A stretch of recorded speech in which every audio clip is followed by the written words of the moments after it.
By noon, the whole town of Mercy Ridge had decided what happened.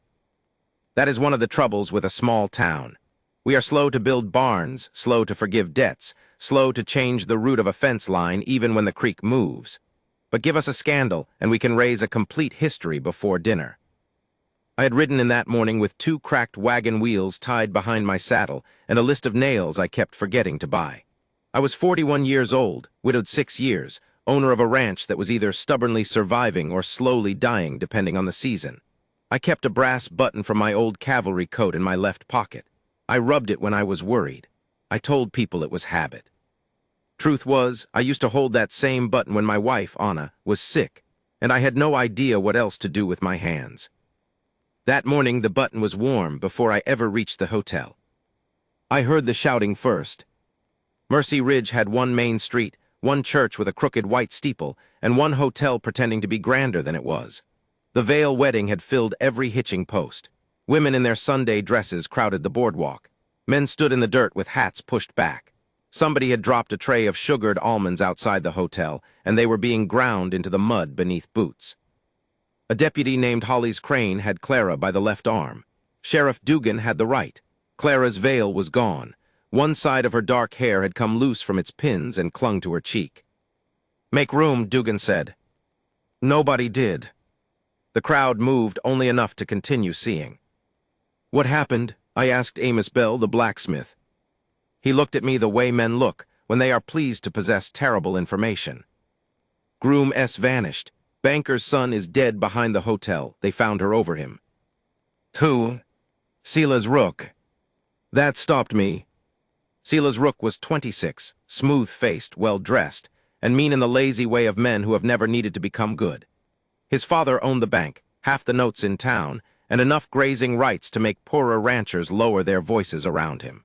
Silas had spent the last 2 years behaving as though Mercy Ridge were an inheritance already delivered. I had seen him drunk, I had seen him cruel. I had once watched him kick a yellow dog because it slept near his horse. Still, dead is dead.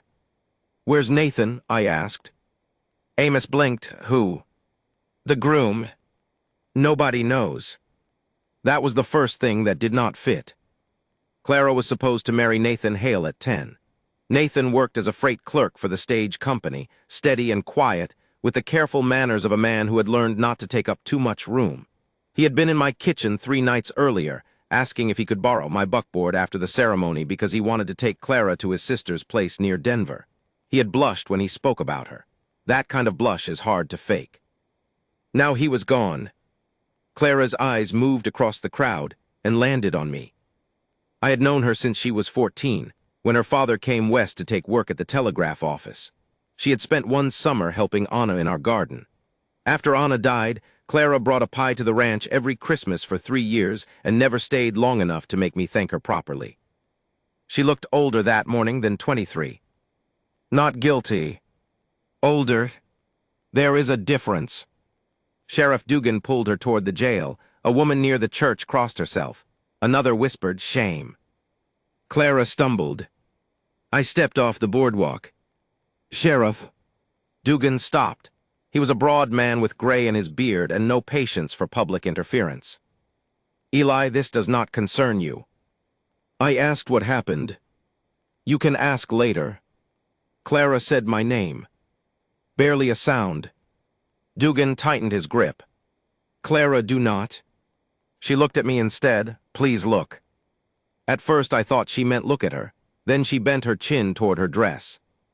I saw the blood everyone saw. But she kept staring. So I looked harder. The blood covered the front of the gown, yes, but not evenly. There was a heavy smear across her right hip and several vertical streaks below it. The bodice was nearly clean.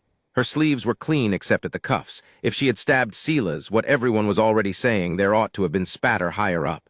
I knew more about blood than I liked. Cattle teach a man things. War teaches worse. Then I noticed a tear in the satin near her knee. Caught on something, and a line of black grease along the hem. Not alley mud. Wheel grease. "Where did you find her?" I asked. Deputy Crane said, "Behind the hotel." "Exactly where?" Dugan gave me a warning look. "Eli." "Exactly." Crane shrugged, kneeling beside Rook. Was she holding a knife? No. A gun? No. What killed him? Dugan's mouth flattened. We don't know yet.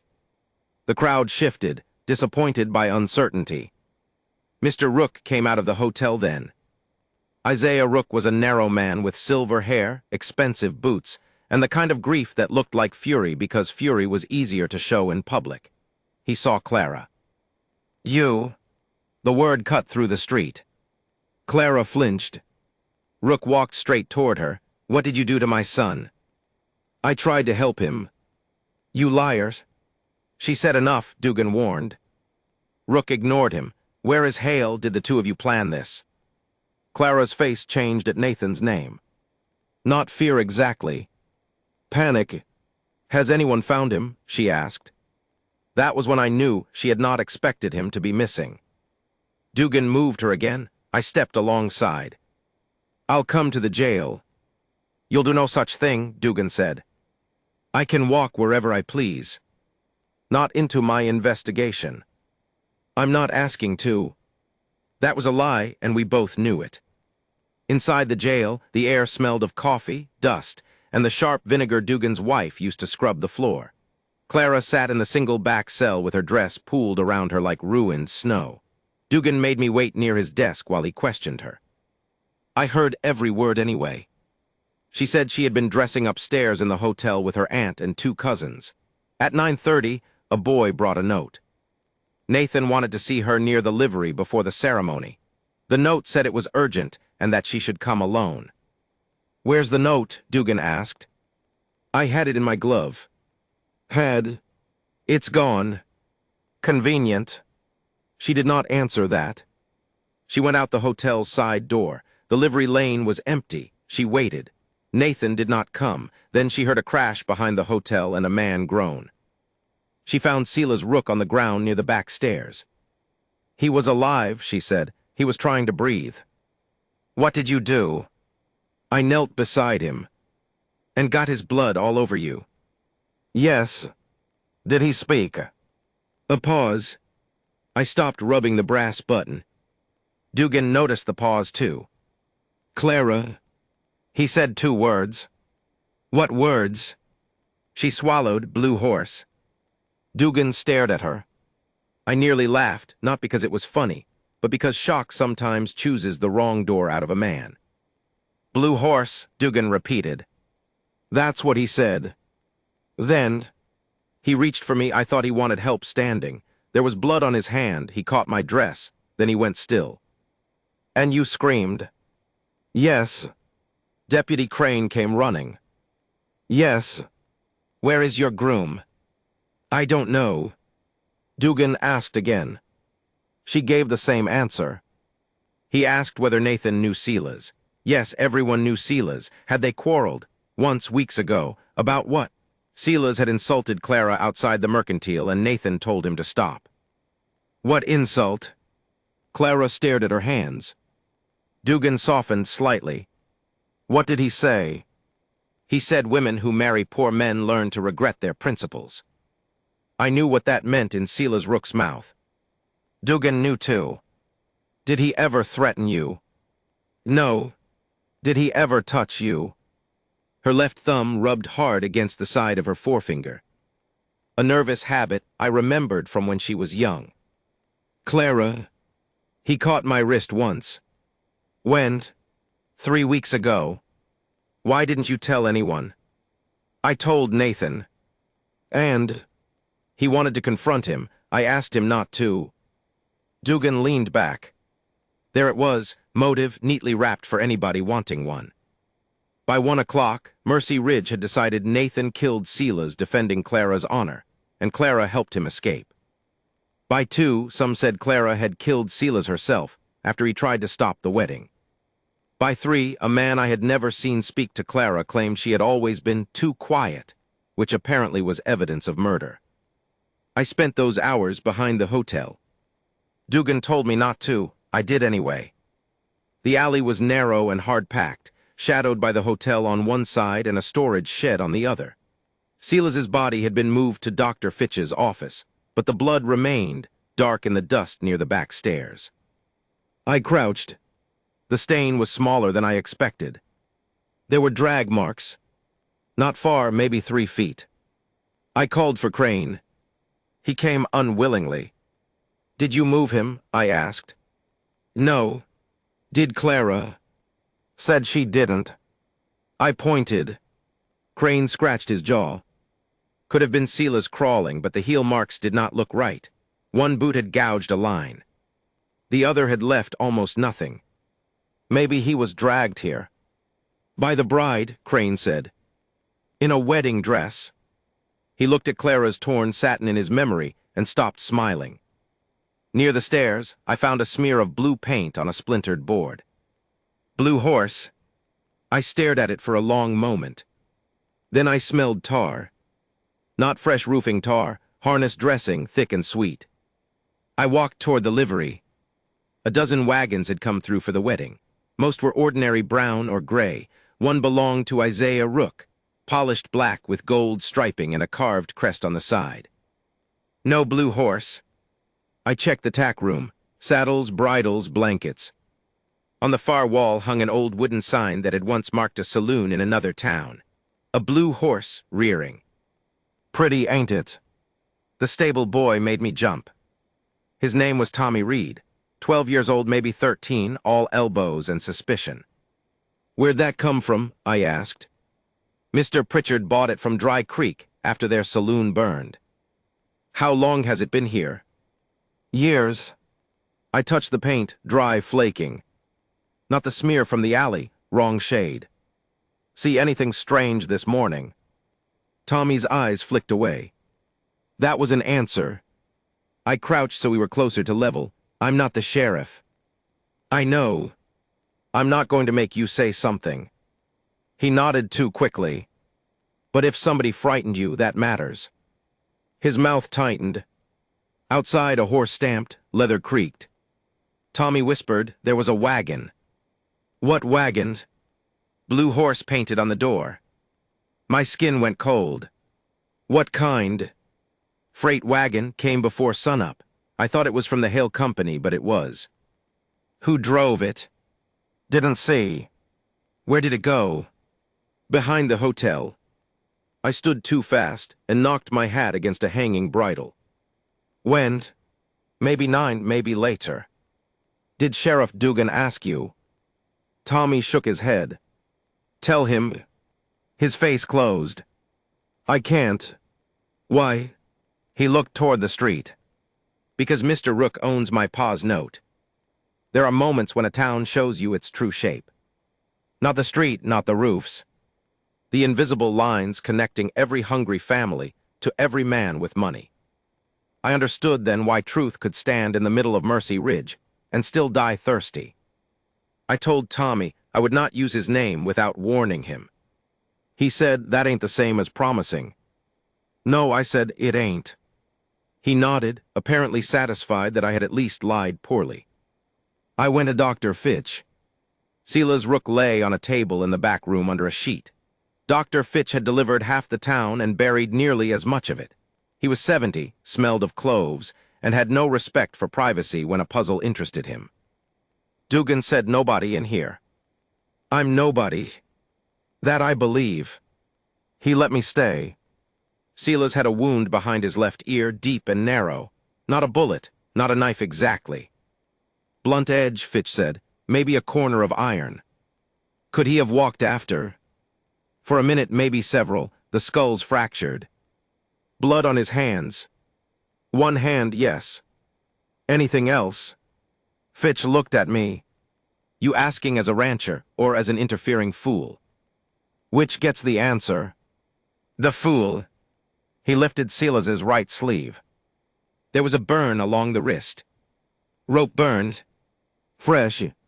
"Other wrist too," Fitch said. "Bound." "Looks like." My stomach tightened. "Tell Dugan." "I intend to." Then Fitch showed me something else. A small scrap of paper clenched in Silas's left hand, stained red but readable at one edge.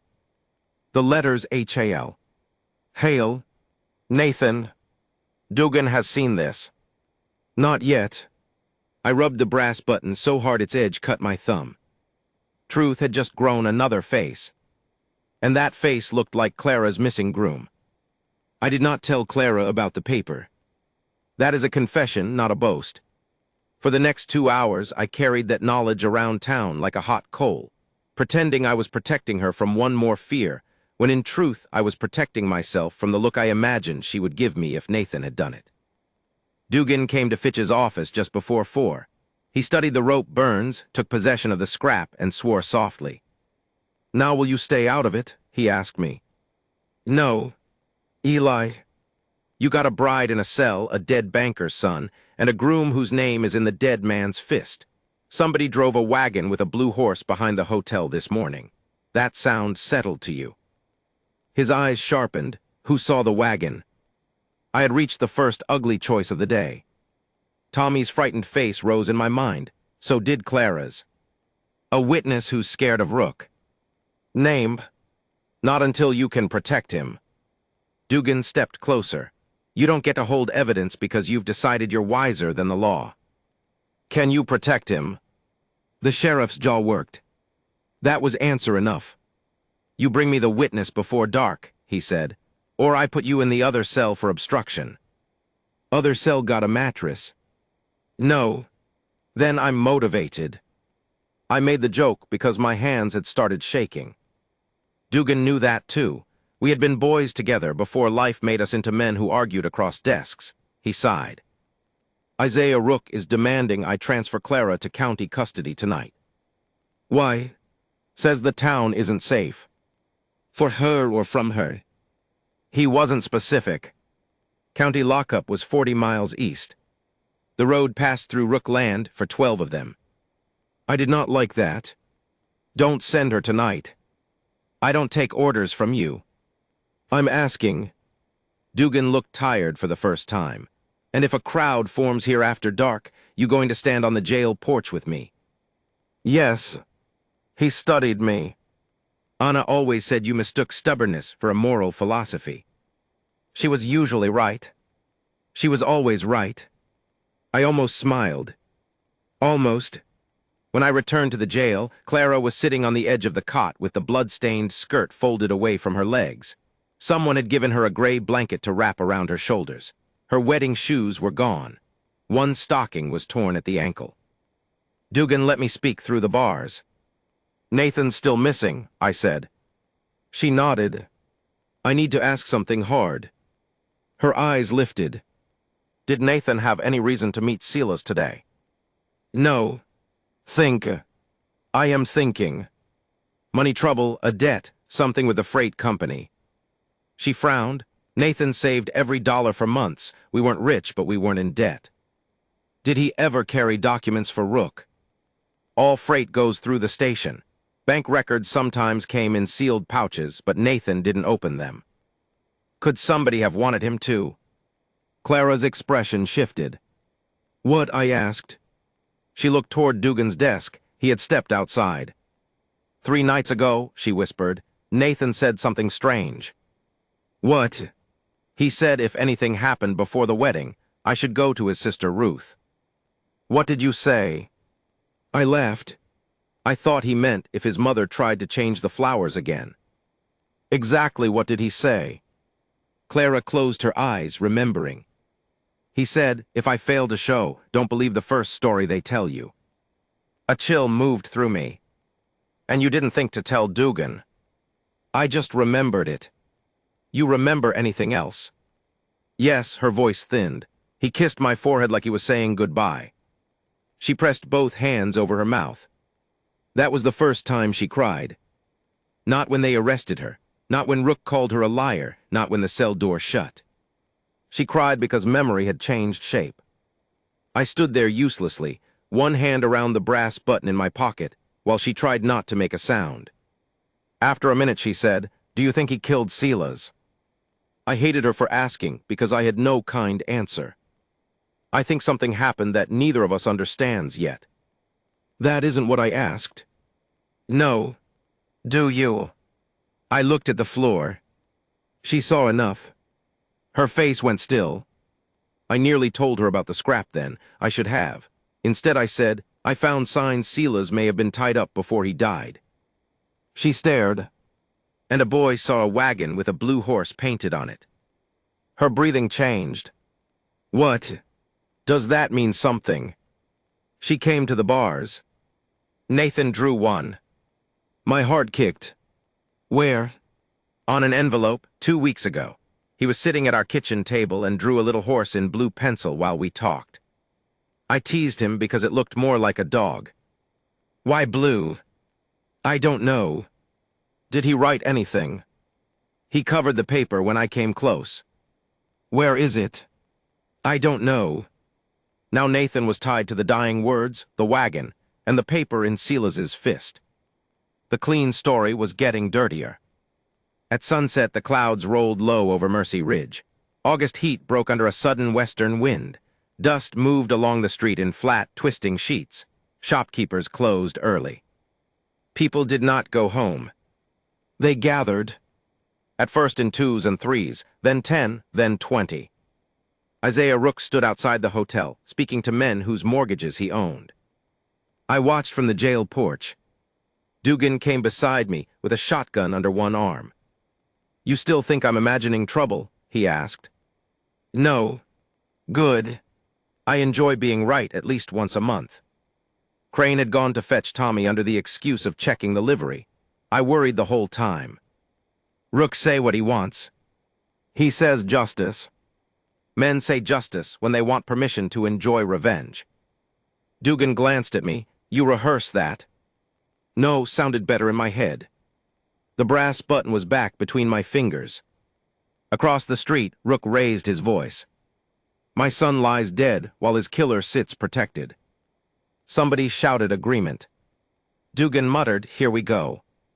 The jail door opened behind us. Clara stood inside, wrapped in the gray blanket. Dugan had let her change out of the dress at last. Mrs. Fitch had brought a plain brown skirt and blouse. The wedding gown lay folded in an evidence crate, its blood gone nearly black. Rook pointed toward the jail. There she is. Dugan stepped down one stair. This is not a courtroom, Isaiah. My boy had Nathan Hale's name in his hand. The crowd erupted. I turned on Dugan. You told him. I told nobody. Dr. Fitch stood on the edge of the crowd, pale. Someone else had heard. Or someone already knew.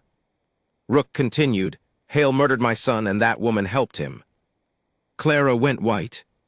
She had heard it now. I moved back inside. Clara, what does he mean? I had no place left to hide. Silas had a scrap of paper in his hand.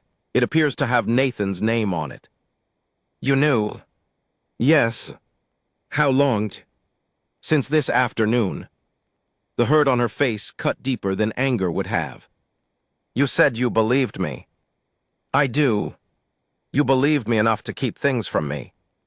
I was trying. Don't. She turned away. Outside, someone threw a bottle. It broke against the jail wall. Dugan shouted for the crowd to disperse. Nobody moved. I heard Rook say, bring her out. Not loudly. That was worse. Several men stepped forward. I went outside again and stood beside Dugan. He handed me a rifle. I thought you didn't want me in your investigation. I've reconsidered your qualifications. What are they? You're standing here. I checked the chamber. The men in the street were neighbors. That is the part people forget when they tell stories about mobs. They picture strangers with torches. These were men whose fences I had mended. Men who had eaten at my table.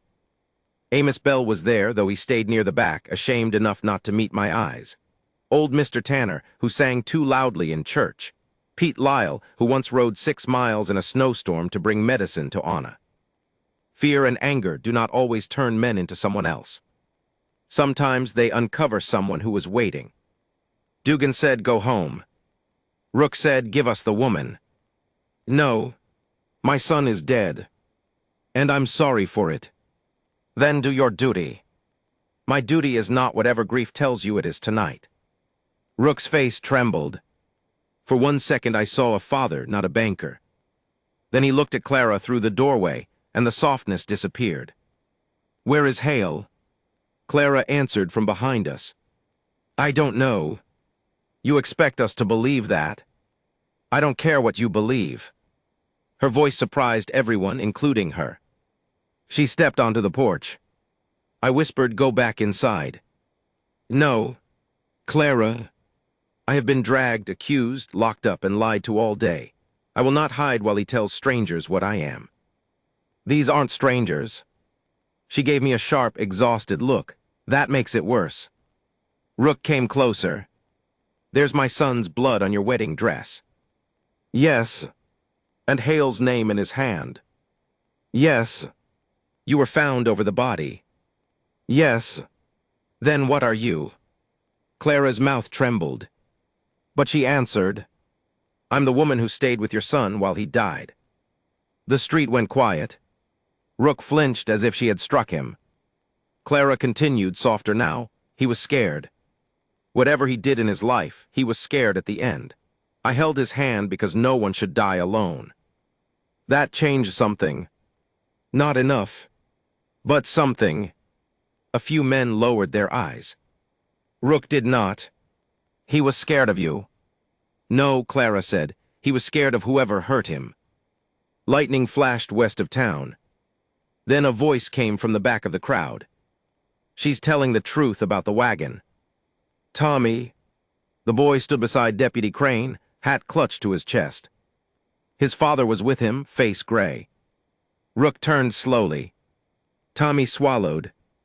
"I saw a freight wagon this morning, blue horse painted on the side. It went behind the hotel." "What company?" Dugan asked. "Don't know. Driver." "Didn't see his face." Rook's gaze moved to Tommy's father. The man looked sick. I saw the threat pass without words. Then Tommy did something braver than most grown men on that street. He raised his chin, and somebody washed blood off one of the wheels. The silence turned heavy. "When?" I asked. "After they found Miss Clara, I saw it near the creek road." "You saw who washed it?" Tommy hesitated. Crane put a hand on his shoulder. The boy whispered, "Mr. Rook's foreman." Every face turned. Isaiah Rook did not move. His foreman, Vernon Pike, was not in the crowd. Dugan said, "Where is Pike?" Nobody answered. The first rain hit the dust in fat, dark spots. Rook stepped toward Tommy. "That boy is confused."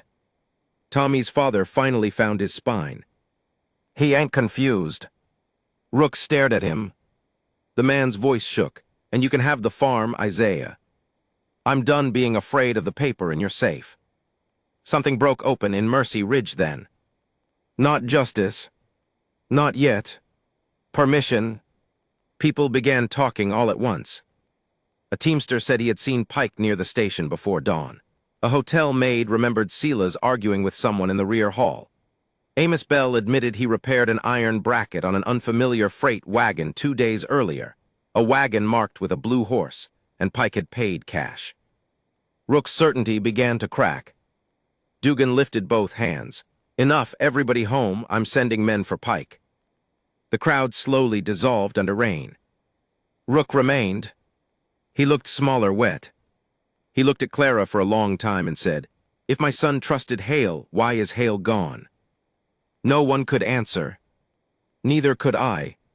That question followed me into the night. Dugan refused to release Clara. There was still too much against her, he said, and now too much danger outside the jail. He let me stay in the front office. At midnight, the storm settled over town. Rain hammered the roof. Water hissed in the stove pipe. Clara lay awake in the cell. I sat at Dugan's desk with a cup of terrible coffee and Silas's scrap of paper, sealed in an envelope before me. I kept thinking about the letters. H-A-L, Hale, or part of another word. I asked Dugan to let me see it again. He grumbled but opened the envelope. The scrap was torn from heavier paper, cream-colored with a blue border. The visible letters were not handwritten. They were printed. H-A-L. Below them, barely visible beneath blood, was the top of another line. I tilted the paper toward the lamp. There was a tiny blue curve near the torn edge. A horse's neck. My breath stopped. "This is Nathan's name," I said. Dugan leaned closer. "What?" "It's a company mark." He frowned. I grabbed a pencil and wrote possibilities. H-A-L, Hull, Hale, Halcyon. Then I remembered the freight offices that served the mining camps south of us. Halberd Freight. Dugan stared. "They use a blue horse." I had seen their wagons years earlier near Trinidad. Blue horse over a broken spear. They hauled ore, payroll, sometimes private shipments no one asked about. Dugan swore. Pike could have hired one. Or stolen one. Why? I looked toward Clara's cell. Maybe Sela's was not the target. Dugan followed my gaze. Then who was? Before I could answer, something hit the back window. Glass burst inward. Clara screamed. Dugan knocked the lamp over. The room went dark. A gunshot cracked from the alley. I dropped behind the desk and felt for the rifle. Another shot. Wood splintered above my head. "Clara," I shouted. "I'm here." Dugan fired through the shattered window. A horse galloped away in the rain. Then silence except for water and Clara breathing too fast. We found the bullet lodged in the cell wall. Chest height. If Clara had been standing, it would have killed her. Dugan stared at the hole. "I'm releasing her." I looked at him. "Now." "No, I'm moving her somewhere nobody expects." His eyes met mine. "Oh, hell. You have a ranch 12 miles out." "No. You just said you believed her." "I do." "You said you'd stand on the porch." "I did." "Congratulations. Now you get promoted." I looked toward the cell. Clara stood barefoot in the dark, one hand gripping the bars. "Eli," she said. There was no plea in her voice this time. Only exhaustion. I thought of Anna. I thought of the ranch, the cattle, the mortgage Rook also partly controlled. I thought of what it meant to bring an accused woman into my home when a man had just tried to shoot her through a jail wall. The safe choice was obvious. I have never been especially talented at safe choices. "Get her a coat," I told Dugan. We left before dawn. Dugan spread a rumor that Clara had been transferred east under guard. Crane drove the official jail wagon down the county road with 2 deputies and a blanket arranged to resemble a passenger. Meanwhile, Clara and I went out through the back of Fitch's surgery, crossed 3 yards in darkness, and reached my horse and an old sorrel mare tied behind the church. Rain had thinned to mist. Clara wore Mrs. Fitch's brown dress beneath a canvas coat. Her hair was braided badly, probably by herself. She carried no bag. "Where are my things?" she asked. "At the hotel. My mother's locket is there. We'll get it later." She looked back toward the dark hotel windows. "My wedding dress. Evidence." A strange laugh came out of her. "I spent 4 months sewing pearls onto that thing." "I noticed." "No, you noticed the blood." "That too." She looked at me, and for half a second the girl who used to steal green apples from Anna's kitchen returned. Then she mounted the mare. We rode west. The trail to my ranch crossed open grass and 2 shallow arroyos. Dawn came gray, rainwater shone on sage leaves. Clara said nothing for the first 5 miles. At the ridge above Cottonwood Creek, she stopped her horse. "Do you believe Nathan is alive?" I turned in the saddle.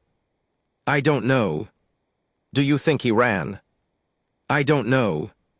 "Do you think he left me?" There was the real question. I took my hat off and wiped rain from the brim. "No." "How can you know?" "I can't." "Then why say it?" "Because I've seen men run from debt, war, children, wives, and themselves. Nathan was scared when he talked to you, but he was planning for you. A man planning to disappear alone doesn't tell his bride where to go if he fails to show." Her eyes filled. "He said Ruth." "Yes." "What if he knew he was going to do something terrible?" "That's possible." She looked away. I continued because false comfort would have insulted her. He may have gotten himself into trouble. He may have lied to you about something. He may have made a bad choice for what he thought was a good reason. Believing you doesn't require me to invent a saint out of him. Clara wiped her cheek with the heel of her hand. You're not very comforting. Anna used to mention that. What did she say? That my sympathy had corners. Clara smiled despite herself. A small victory. We rode on. My ranch sat in a fold of land where cottonwoods followed the creek, and the grass stayed greener than it had any right to. The house was built of pale timber, 2 rooms downstairs and a loft above. The barn leaned slightly east because I had promised for 5 years to straighten it. My hired hand, Josiah Redbird, was splitting kindling when we arrived. Josiah was Apache, 40-something by his own uncertain count, and had worked with me for 8 years. He spoke 3 languages, swore beautifully in 2, and treated questions about his past as personal insults. People in town called him Joe because they were lazy. I did it once. He looked at me until I corrected myself. He stared at Clara, then at me, then at the mud on our horses. I leave you alone for one wedding, he said, and you bring home the bride. It's complicated. It always is when you begin with that sentence. Clara almost laughed. Josiah's expression softened. He took her horse's reins without asking anything else. Inside, Clara stood in my kitchen looking at the table where Nathan had sat 3 nights before. What did he say here? She asked. I told her. Everything I could remember. Nathan had borrowed the buckboard. He had asked whether the north road near my property still crossed old mining land. He had asked if the abandoned Santa Loma line was passable on horseback. At the time, I assumed honeymoon travel. Now every question sounded like a map. Clara gripped the chair back. Why didn't you tell me? I didn't know it mattered. She closed her eyes. Everyone keeps not knowing what matters until afterward. There was no answer to that. Josiah came in and set 3 tin cups on the table. You 2 look like funeral guests, he said. Drink coffee before deciding the world is over. Clara sat. Josiah listened while I explained the blue horse, Pike Sela's Nathan. When I finished, he said, Halberd Freight hasn't used blue horse wagons in this territory for 5 years. I stared at him. How do you know? I drove for them. Of course he had. Josiah's past emerged one inconvenient piece at a time. They sold the southern wagons to mining contractors, he continued. One was purchased by the Santa Loma Silver Company. Santa Loma? The abandoned mine Nathan asked about. Clara leaned forward. Is it abandoned? Josiah looked at me. That look made the button in my pocket suddenly feel very small. Officially, he said.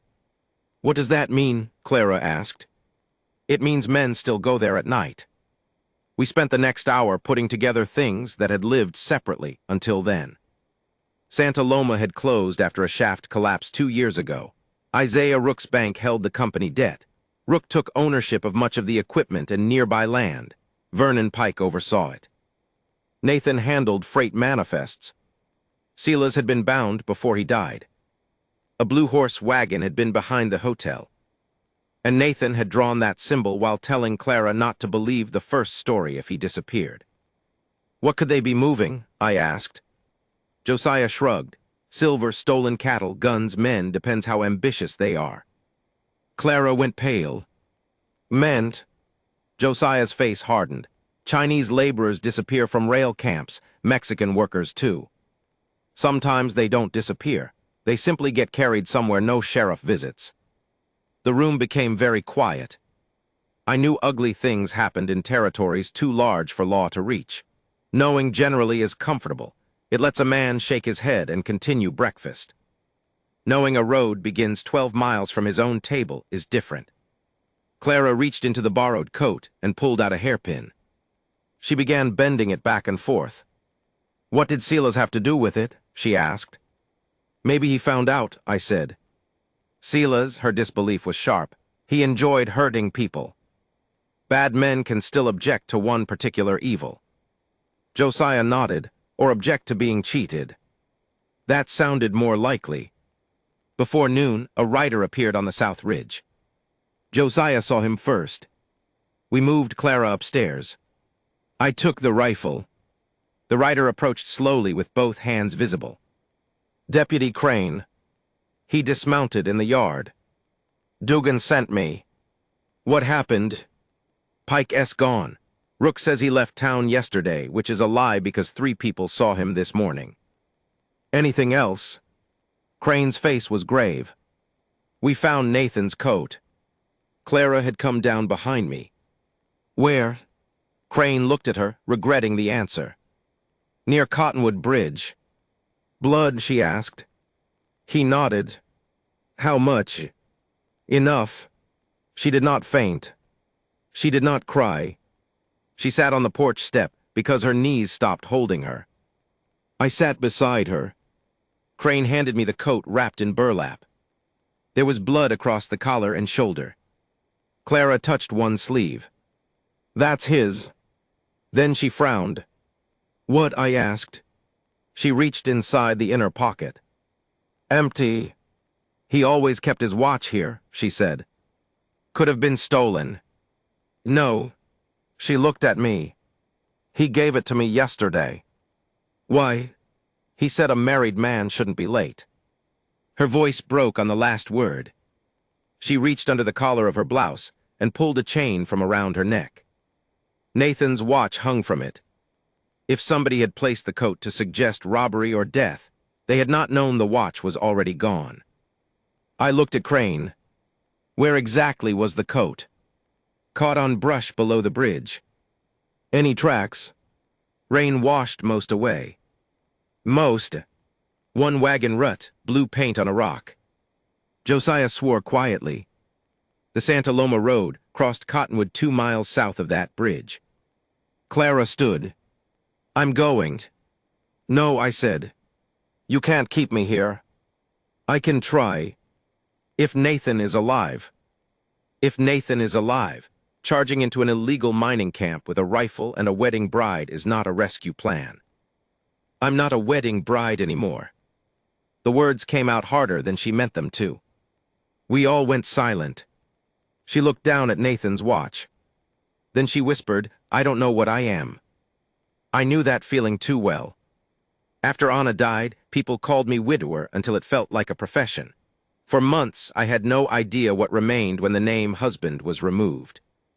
I wanted to tell Clara identity returns slowly.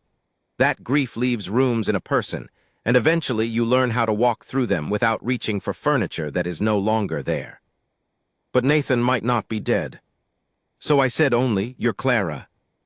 She looked at me. That has to be enough today. By afternoon, we had a plan. It was not a good plan. Good plans require numbers, information, and sensible participants.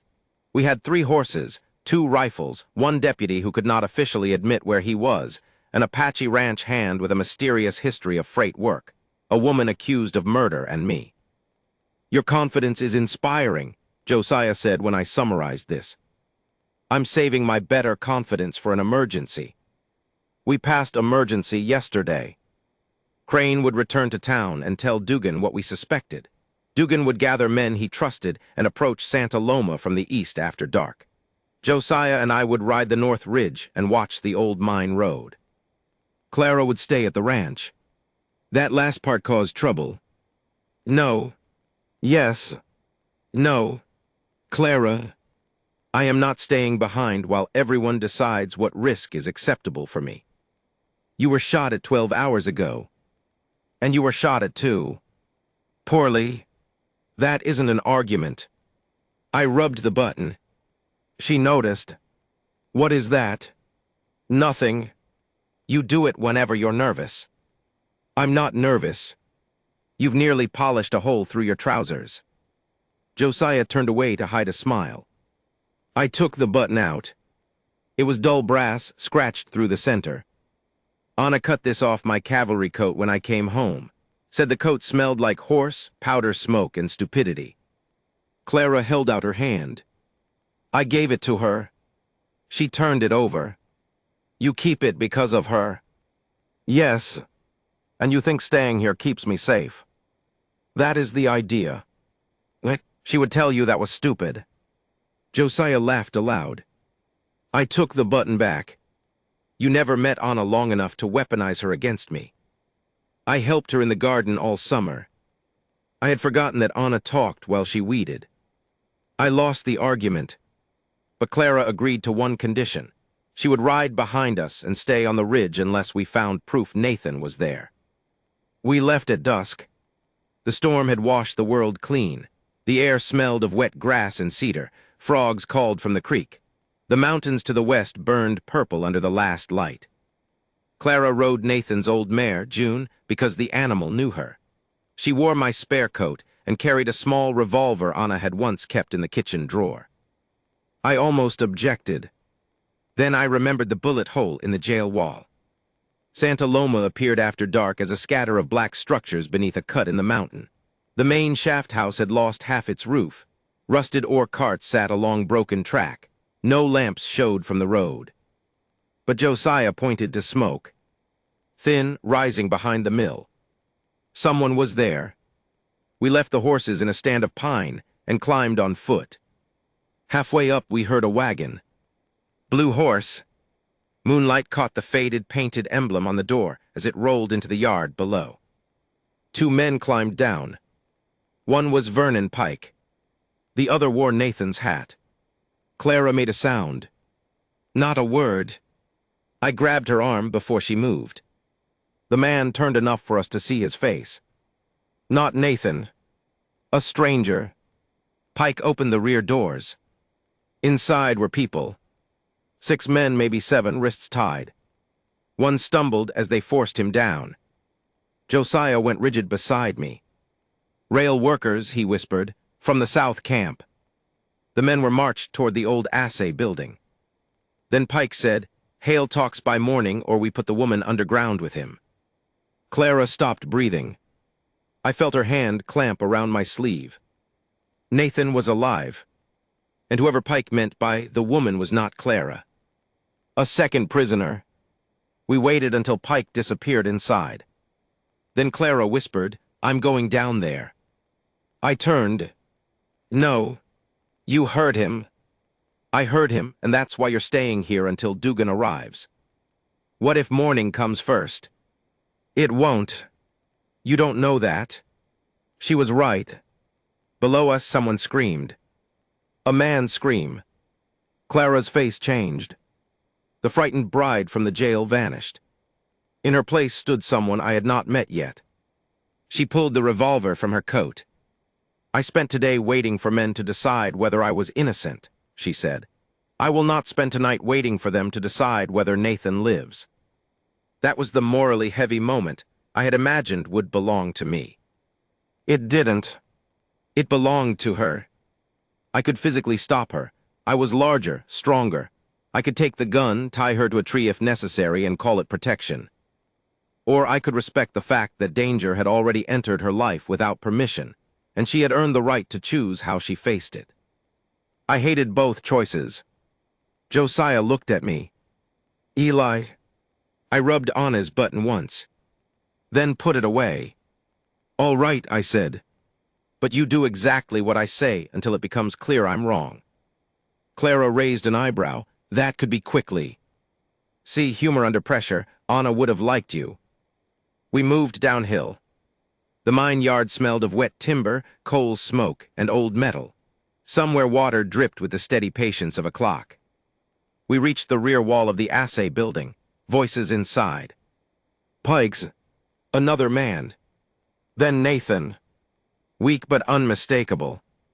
I already told Silas, he said. There's a copy.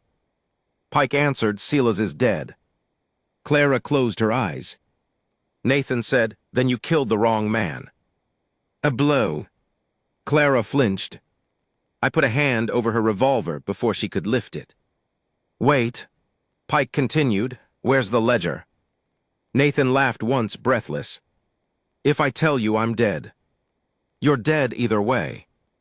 Then we're negotiating badly.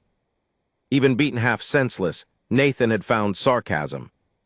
Clara's mouth trembled into something like a smile. A lantern moved inside. Through a crack in the wall, I saw Nathan tied to a chair. His face was swollen. Blood darkened his shirt. Beside him sat a woman with gray hair cut short at the jaw. I knew her. Ruth Hale, Nathan's sister. The place Clara had been told to run if he vanished. Ruth looked toward the wall as if she could feel us there. Then she did something strange. She began tapping her heel. 3 taps. Pause. 2. Pause. 3. Josiah touched my arm. Signal. I nodded. Old telegraph rhythm. Clara had grown up beside a telegraph office. She understood before I did. Her lips formed the letters. B-A-C-K. Back. Ruth was warning us. I turned. Too late. A rifle cocked behind my head. Drop it, Mercer. Vernon Pike had not been inside after all. He stood 6 feet away, rainwater shining on his coat, a Winchester aimed at my spine. 2 more men emerged from the dark. Clara lifted her revolver. Pike smiled. Bride finally made it to her honeymoon. I heard Josiah inhale slowly beside me. I thought of Dugan somewhere beyond the ridge. I thought of Nathan tied inside. I thought of the crowd staring at Clara's bloody dress and deciding the story before asking where the blood came from. Pike's smile widened. Gun down, Miss Vale. Clara looked at me. I could see fear in her, real fear. Her hand trembled. But she did not look broken. That mattered. She lowered the revolver. Pike's man took it. They marched us inside. Nathan lifted his head when Clara entered. For one terrible second, joy crossed his bruised face. Then horror replaced it. No, he whispered. Clara, no. She walked straight to him despite the rifles. Pike did not stop her. She knelt and touched Nathan's cheek with 2 fingers. You missed the wedding, she said. Nathan made a sound halfway between a laugh and a sob. I had a morning. So did I. He looked at the borrowed dress, the coat, her scraped hands. Are you hurt? Not where it shows. He closed his eyes. I'm sorry. Clara's face hardened. You can be sorry later. Then she kissed his forehead exactly where he had kissed hers 3 nights earlier. Pike watched with impatience. Touching. Now let's finish.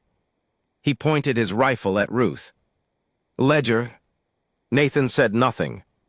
Pike moved the muzzle to Clara. Nathan went still.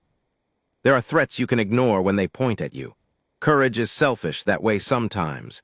It is easier to sacrifice your own body than watch somebody you love pay for your principles. Nathan broke. All right. Clara turned, no. He looked at her. All right, he repeated. Pike smiled. Nathan swallowed blood. The ledger is at Mercer's ranch. Every eye turned toward me. I blinked. What? Nathan stared at me with a look that begged me to understand. Then I did. He was lying, and he had just placed a target on everything I owned. Pike stepped closer. Where? Nathan said, under the floorboards in the kitchen. My kitchen had no loose floorboards. Pike nodded to 2 men. Right there. I felt something cold settle in my stomach. Josiah's eyes met mine. If Pike's men reached the ranch, they would find nothing. Then they might burn it.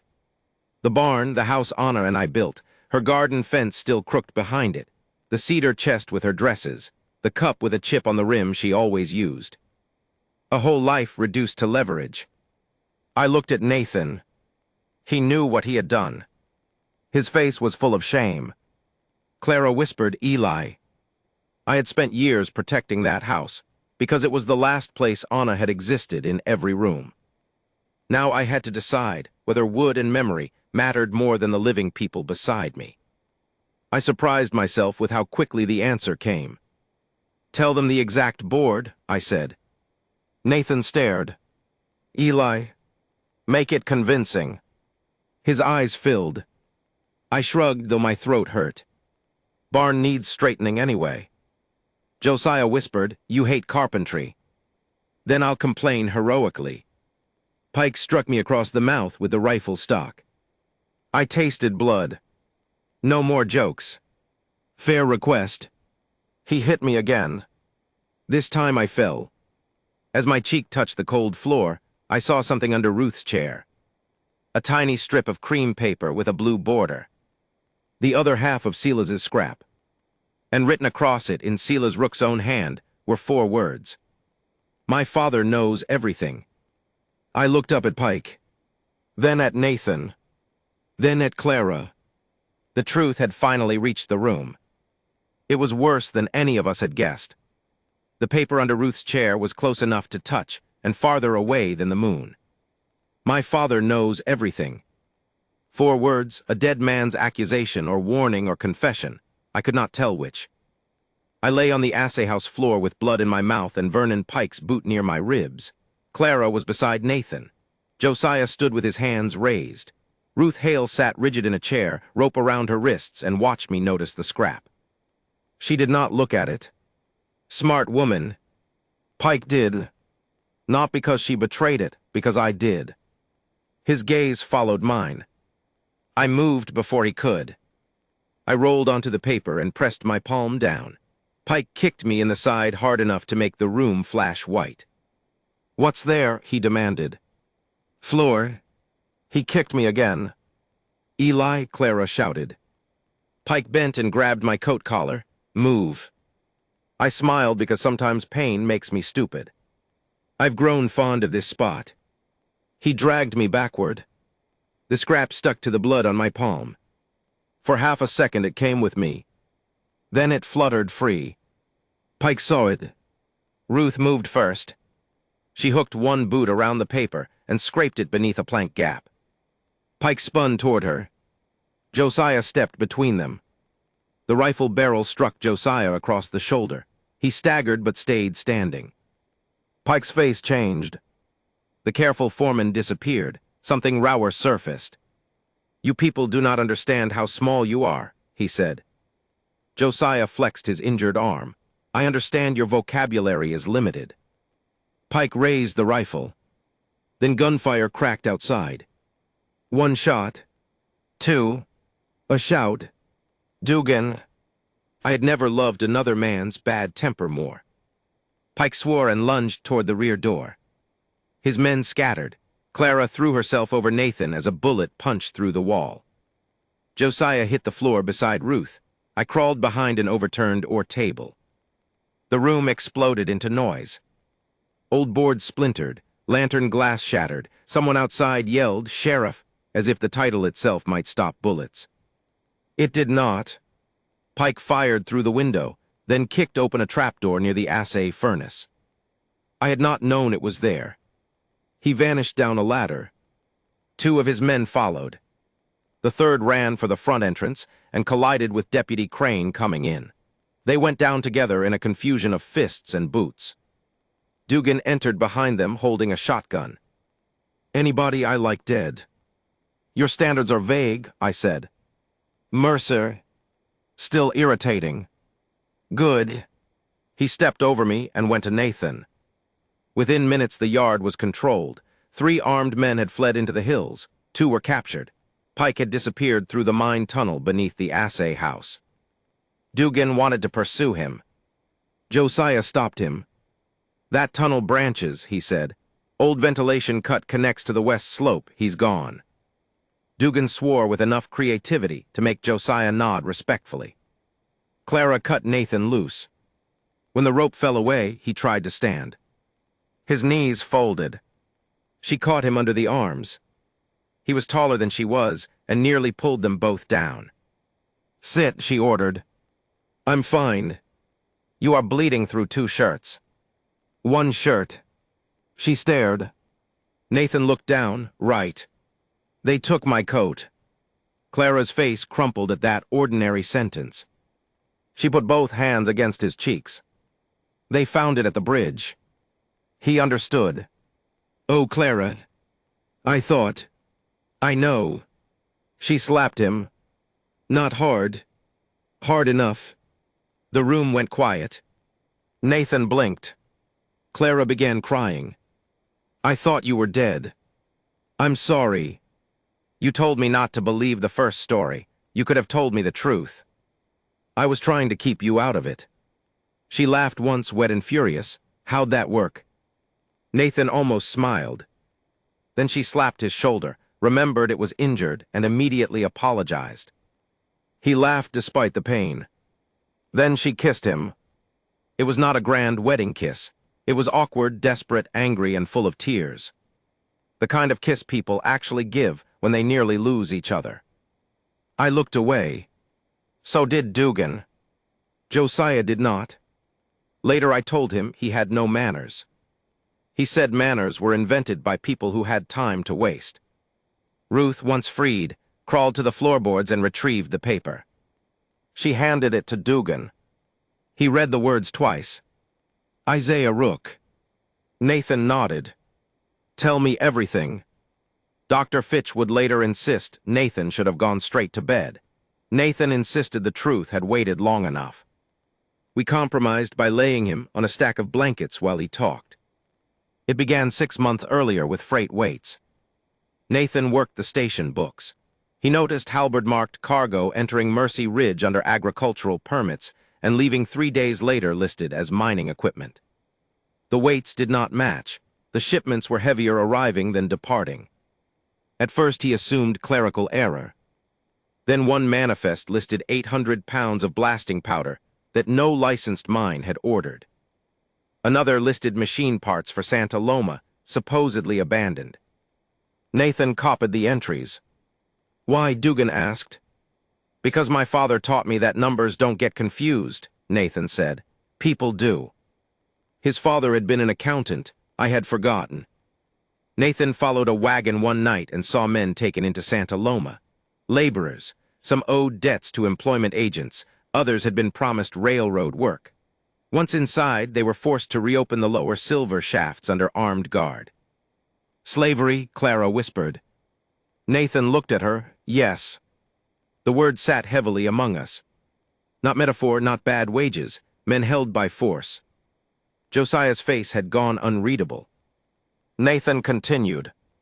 The ore did not go through official channels. Pike moved it by night, mixed with legal freight, and Rook's Bank laundered the proceeds through foreclosures and land purchases. And Sila's, I asked. Nathan stared at the ceiling. Sila's found out because Pike cheated him. Of course. Sila's had invested secretly in the operation. He wanted more money. Pike kept part. Sila's began collecting proof to force his father to cut Pike out.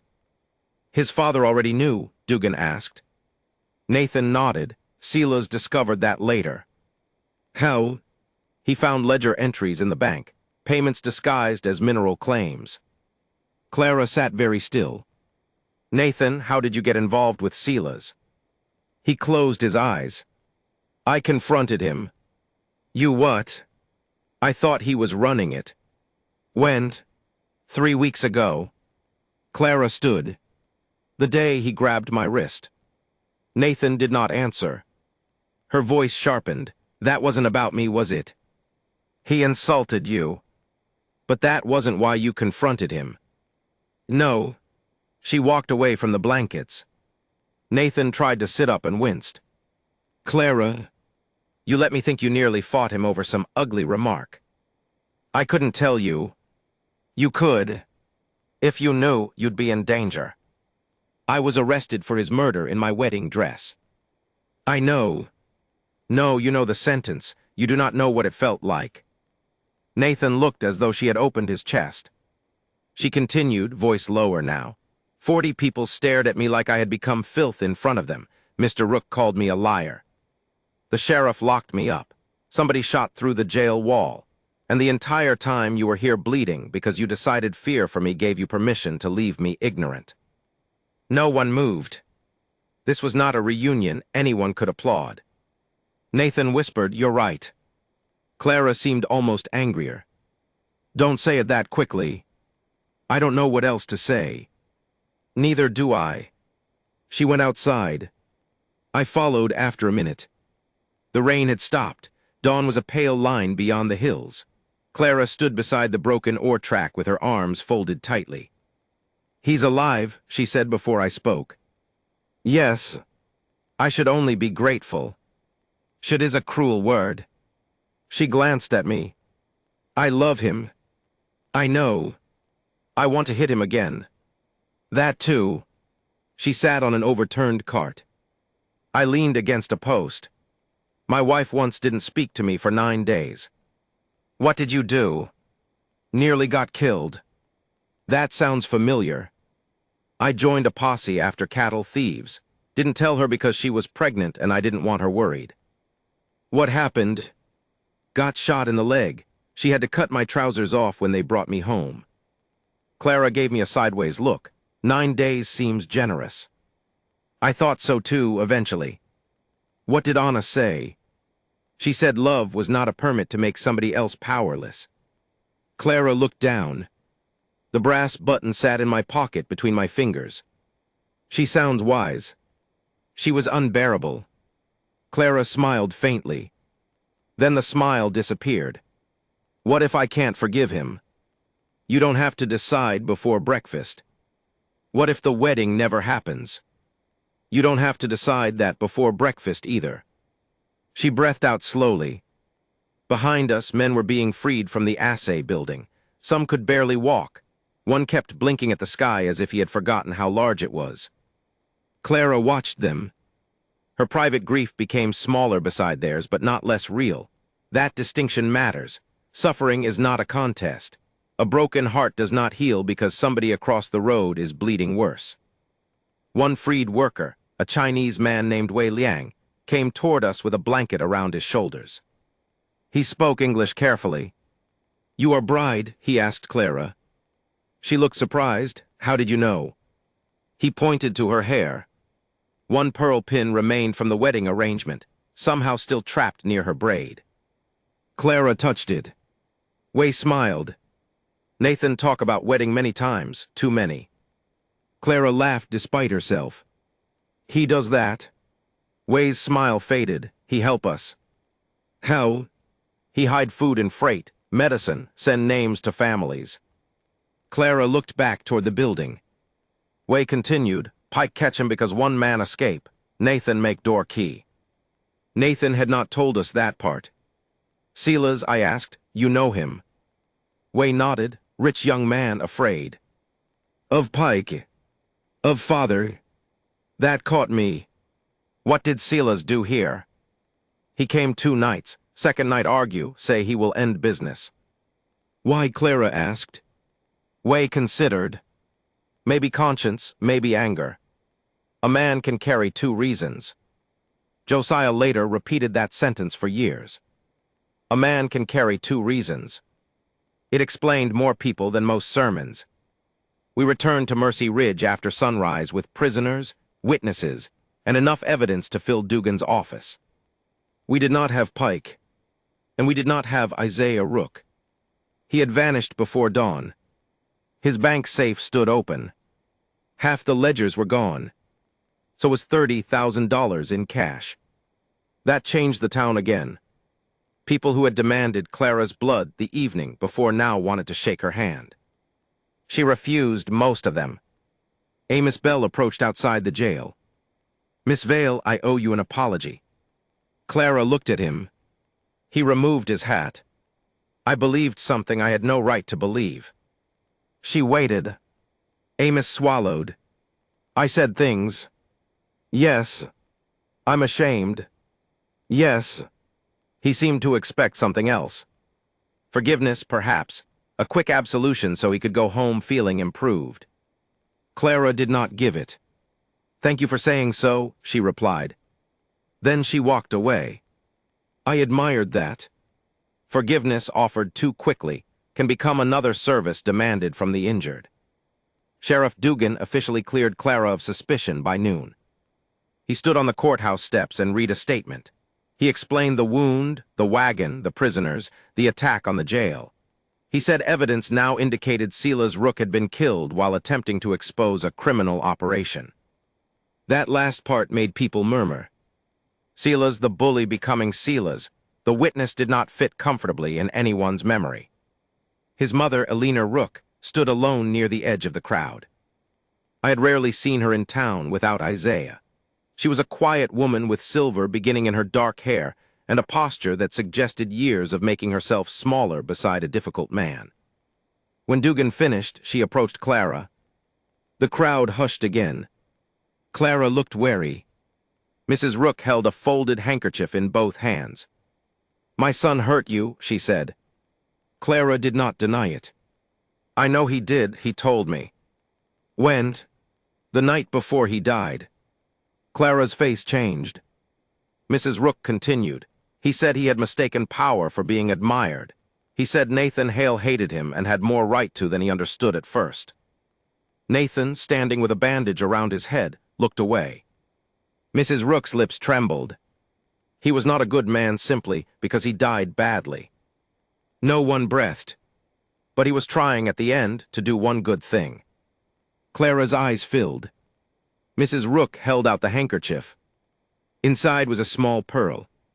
"One of your dress pearls," she said. "It was caught in Silas's hand when the doctor washed him. I thought you might want it." Clara stared at the pearl. Then she took it. "Thank you." Mrs. Rook began to turn away. Clara stopped her.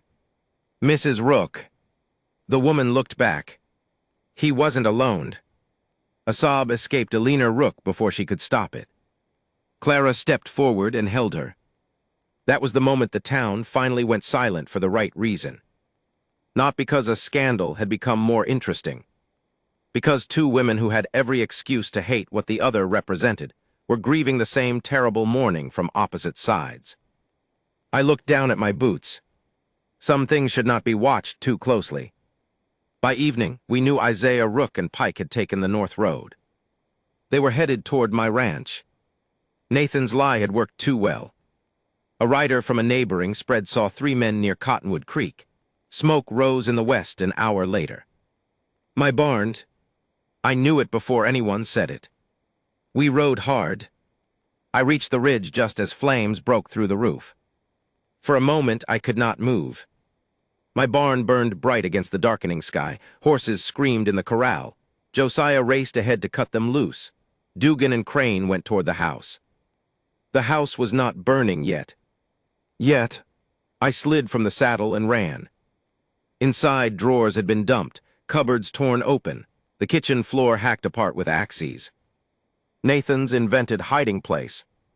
They had believed him. Anna's cedar chest stood open in the bedroom. Her dresses were on the floor. One boot print marked the blue one she wore the last Christmas before she got sick. I stopped. There are forms of violence that leave the body untouched. I had thought I was prepared to lose the house. I had said it in Santa Loma as if sacrifice became noble once spoken aloud. Standing over Anna's dress, I discovered that nobility has very little to do with how loss feels. I wanted to kill Isaiah Rook. Not arrest him. Not expose him. Kill him. I picked up the dress. The fabric smelled of dust and cedar, not Anna. That hurt more. Clara appeared in the doorway. She said nothing. I folded the dress with hands that would not stop shaking. "You were right," I said. "About what?" "Everyone keeps not knowing what matters until afterward." She came closer. "I'm sorry. I told Nathan to make the lie convincing. That doesn't make this your fault." "I know." The answer surprised her. I looked at the ruined room. Knowing doesn't make it hurt less. She nodded. Outside, men shouted that the fire had spread to the hay shed. I carried Anna's dress out. We saved the house. We lost the barn. 2 calves died before we could open the back pen. 1 horse burned along the flank but survived. Josiah injured his hand breaking a gate chain. Near midnight, when the last flames fell to red coals, Dugan found a body beyond the creek. Not Rook. One of Pike's men. Shot in the back. Pike was cleaning up loose ends. Dugan found tracks from 2 horses heading north. Isaiah Rook and Vernon Pike were still together. Why, Clara asked. Rook knows Pike killed Silas. Maybe he doesn't, Nathan said. He must. Or he knows and needs Pike to escape. Josiah shook his head. Men like Rook do not travel beside the man who murdered their son unless fear is stronger than grief. Dugan crouched near the tracks. Or unless Rook ordered it. We all looked at him. That possibility had been waiting in the room since Silas's note. My father knows everything. Maybe knowing included murder. We slept little. At dawn I sat on the porch steps, staring at the black skeleton of the barn. The brass button was in my hand. Clara sat beside me wearing a borrowed shirt and trousers now. Her wedding day had lasted 48 hours and destroyed every piece of clothing associated with the life she had expected. She held the pearl Mrs. Rook gave her. Nathan was asleep inside under Fitch's orders. Ruth had gone to town with Crane to send telegrams to families of the freed workers. "Do you still want to marry him?" I asked. Clara looked at me. "That's an indecent question before coffee." "I have coffee." "Then it's merely rude." I handed her my cup. She drank. "I don't know," she said. "Fair. I thought love was knowing somebody. Sometimes it's discovering how much you didn't." "That's depressing. I'm excellent company." She rolled the pearl between finger and thumb. "He did brave things." "Yes." "He lied to me." "Yes." "He suffered because he was trying to help people." "Yes." "He decided for me what I could bear." "Yes." She sighed. "You are irritatingly consistent." "I practice." Then she said, "When they accused me, I kept thinking Nathan would come through the crowd. I thought if I could just see his face, I would be safe. I waited. Now I know he was scared and bleeding in that mine, and I hate myself a little for being angry." "Don't. I thought you disliked false comfort." "I do. That wasn't comfort. You don't owe gratitude for someone else's decision to exclude you, even if the decision was made while doing something brave." She looked at me carefully. "Anna taught you that?" "Repeatedly." Clara handed back the coffee. "What would you do?" "With Nathan. If you were me." "I'd refuse to be you. Looks exhausting." She laughed. Then I answered. "I'd ask whether the man who comes out of this can learn to stand beside you instead of in front of you." She looked toward the house. "That sounds like a question for later." "It is." "A rider came at noon." "Not from town. From the north." A teenage Mexican boy slid from the saddle before the horse fully stopped. He was filthy, bleeding from one eyebrow, and carrying a canvas dispatch bag. Josiah caught him. The boy spoke rapid Spanish. Josiah answered, then turned to us. "His name is Mateo Ruiz. He escaped a second camp." "Second," Dugan said. Mateo nodded urgently. Santa Loma had not been the whole operation. There was another site 30 miles north in Red Basin, hidden inside a canyon leased through one of Rook's shell companies.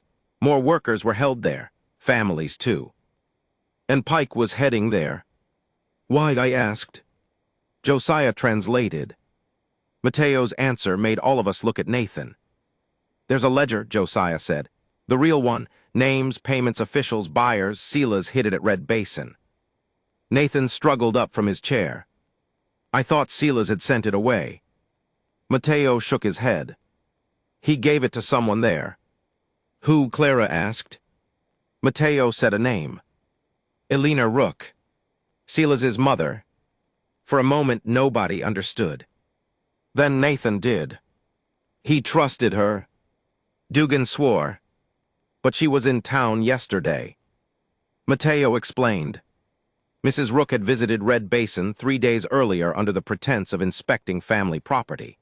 Silas secretly gave her the ledger and told her to hide it somewhere Isaiah could not reach.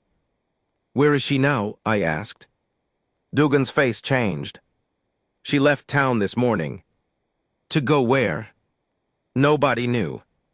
I thought of the way she had held Clara, the pearl in her hand, the grief on her face. Maybe Elena Rook had not come to the courthouse, only to hear her son's name cleared. Maybe she had come to decide whom she could trust. Clara opened her hand. The pearl rested in her palm. She frowned. There's something inside it. What? It's too heavy. The pearl was not a pearl. It was a tiny silver capsule painted white. We pried it open with a knife. Inside was a rolled strip of paper, no wider than a match. 3 words. Old mission well. Dugan stared. The mission at San Geronimo. Josiah nodded. 20 miles north on the Red Basin Road. Eleanor had given Clara a message in the middle of a crowd. Why Clara?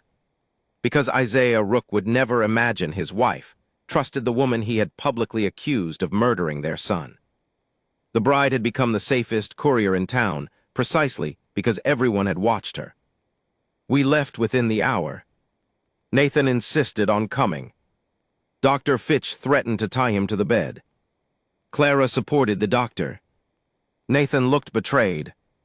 You rode into a mining camp to find me. Yes. And now you want me to stay. Yes. That's hypocritical. That's marriage. They both froze. The word had slipped out. Clara looked down. Nathan's face softened. She recovered first, potential marriage. Understood. You're staying. Nathan stayed. I think that decision mattered more to Clara than any apology. He hated it. He obeyed anyway. Not because she owned him, but because he finally recognized that partnership sometimes means letting the other person decide what risk they will carry. Ruth came with us instead. So did Mateo. Dugan took Crane and 3 deputies. Josiah and I rode flank. Clara refused to be left behind, and no one had enough energy to argue. The old mission of San Geronimo stood in a dry valley beneath red cliffs. Its adobe walls were cracked, roof partly gone, bell long stolen. A stone well sat in the courtyard. No horses. No people. We approached carefully. The well rope was new. At the bottom, tied to the bucket, we found another message. Canyon East, come quiet, I have ledger, I have been followed. Eleanor's. Dugan divided us. I objected. He ignored me. Clara went with me and Josiah along the East Wash. Ruth and Mateo stayed at the mission with 1 deputy. Dugan and the others circled north. We found Eleanor a mile into the canyon. She was hiding beneath an overhang, dress torn, 1 shoe missing, a revolver in her lap. When she saw Clara, she began to cry. Not loudly, like a woman whose body had postponed it until somebody safe arrived. Clara knelt beside her. Are you hurt? No. Where is the ledger? Eleanor looked at me. Before I give it to the sheriff, I need you to understand something. Her hands shook. I knew. Clara's face became still. Knew what? Not all of it, not the men being held. But I knew Isaiah's money was dirty. I knew he paid Pike to frighten people off land. I knew Silas helped him. She looked down. I told myself a wife does not question every ledger. I told myself business was not my affair. I told myself men become hard in hard country. No one interrupted. Every excuse was a brick, she whispered. I built a house from them and lived inside it. Clara's eyes filled. Eleanor continued. Silas came to me 3 nights ago with the ledger. He was shaking. I had never seen my son afraid of his father. What did he say? I asked. He said, Mother, if I give this to the sheriff, Father will kill me. The canyon seemed to narrow.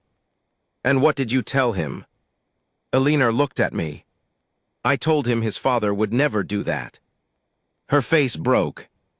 I sent my son back into the street, believing a lie because I needed it to be true. Clara took her hand. Eleanor sobbed once. Then a rifle shot cracked from above. Stone exploded beside us. Josiah dragged Eleanor behind the rock. I pulled Clara down. Pike's voice echoed from the rim. Mrs. Rook, your husband wants his property. Eleanor went rigid. He's here. How many? I asked. I saw 3, maybe 4. Another bullet struck dust. We were trapped beneath the overhang with 1 narrow exit, and 50 feet of exposed wash between us and cover. Josiah pointed to a fissure behind the rocks. "Clara can fit." "No," Clara said. "Not asking." She glared. I nearly laughed at the repetition. Eleanor pulled a leather packet from beneath her dress. "The ledger." "Take it," she told Clara. "I'm not leaving you.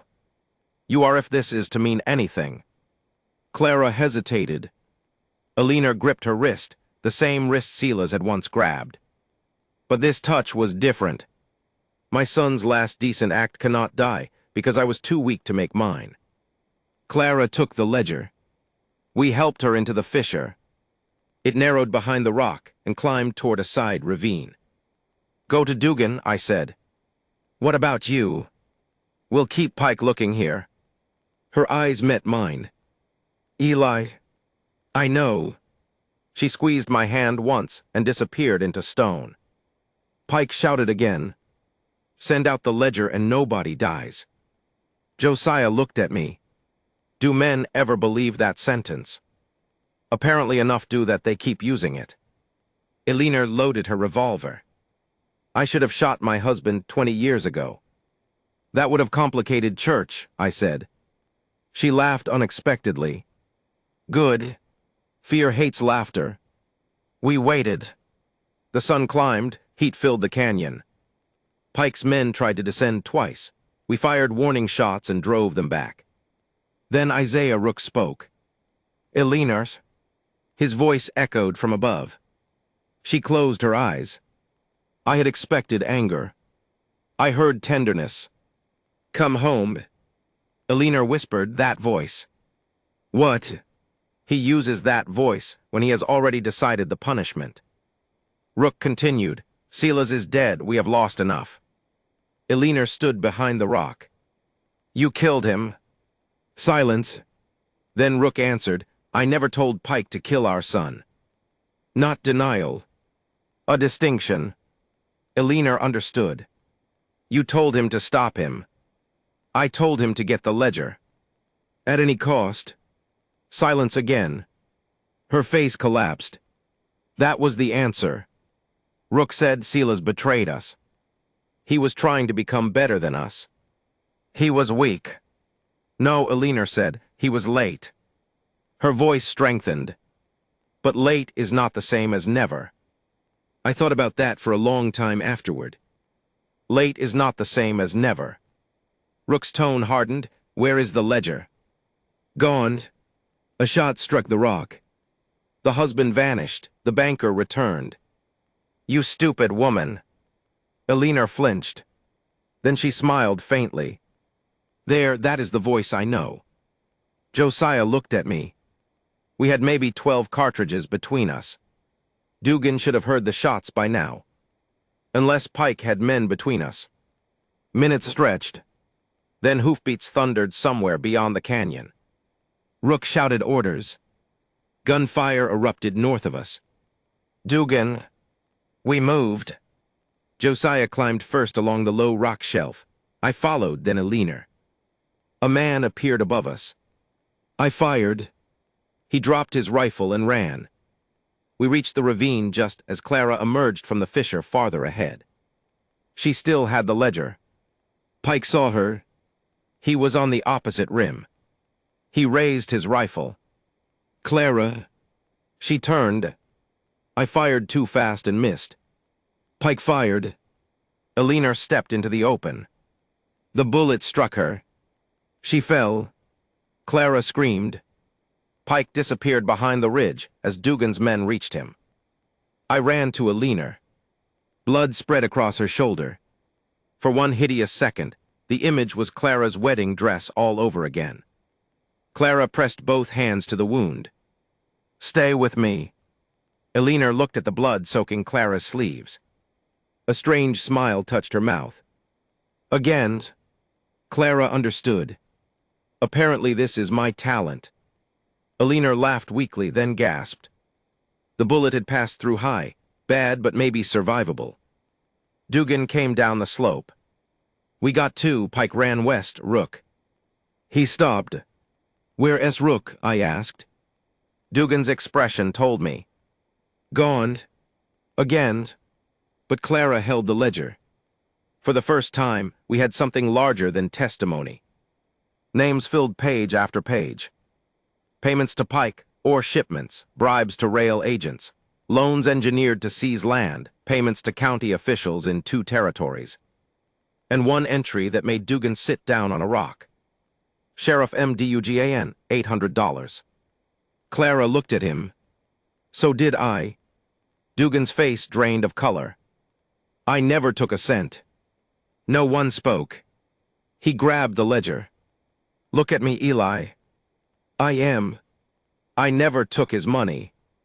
The brass button was in my fist again. This was the cruel genius of a dirty ledger. It contained truth, but a single false line could poison every honest one. Or Dugan could be lying.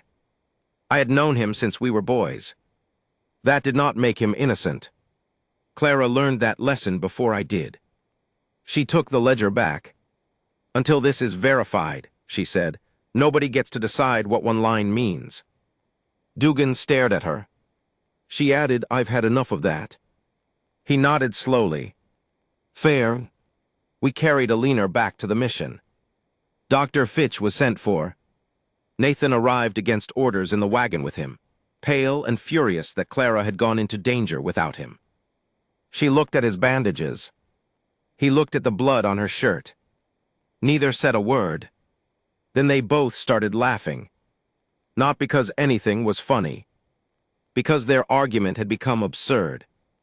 Nathan sat beside her on the mission steps. I stayed, he said. I noticed. I hated it. I know. Did you hate going? Yes. He nodded. Progress sometimes looks unimpressive from a distance. A man staying put, a woman admitting fear, 2 people discovering equality is less romantic than rescue and much harder. Fitch treated Alina inside. Dugan paced outside, with the ledger entry eating him alive. I sat beside him. $800, he said. Oddly specific. I arrested Rook's nephew for assault 3 years ago. He hated me for it. Could have added your name to discredit you. Could have. Could also be real. He looked at me. You think I took it. I think if I decide based on friendship, I'm no better than the crowd that decided Clara based on a dress. Pain crossed his face. I hated causing it. But he nodded. You're right. Don't say it that quickly. He stared, then barked a laugh. Clara heard from the steps and looked over. For a moment the whole ugly world loosened. Then Mateo shouted from the bell tower.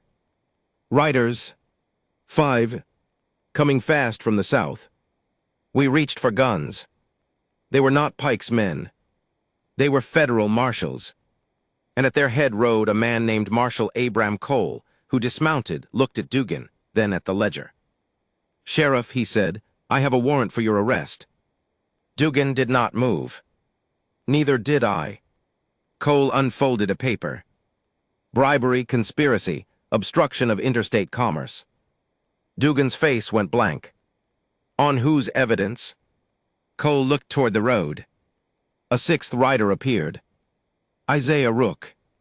He rode beside 2 federal deputies with his hands apparently unbound. He had reached the law before we did. And he had brought his own story. Rook dismounted slowly. His eyes found Clara. Then Alina's blood on her shirt. My wife, he asked. Alive, Clara said. Something real passed through his face. Relief. Then he looked at Dugan. I'm sorry it came to this, Sheriff. Dugan took 1 step toward him.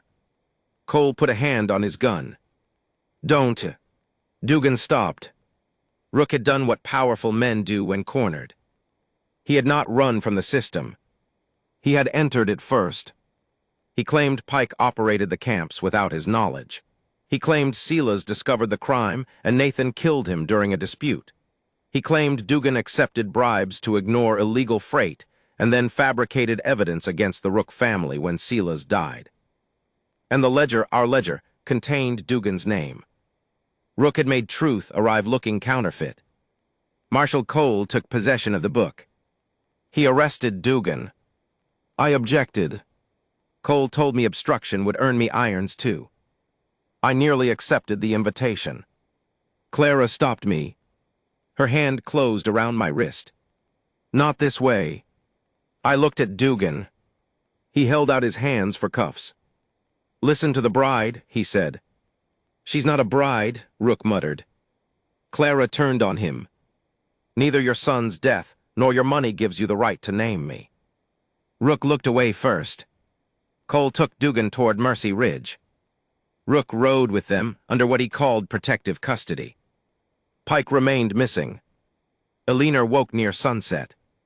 When we told her what Isaiah had done, she asked for paper. Her hand shook too badly to write.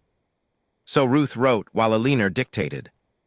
She described the bank records, the arguments, Silas's confession, Isaiah's threats. She signed at the bottom with a crooked E. Will it be enough? Clara asked. Eleanor looked at her. Against a man who has spent 30 years buying respectable witnesses. She closed her eyes. No. That answer frightened me more than gunfire. Because she was probably right. We returned to town the next morning. The atmosphere had changed again.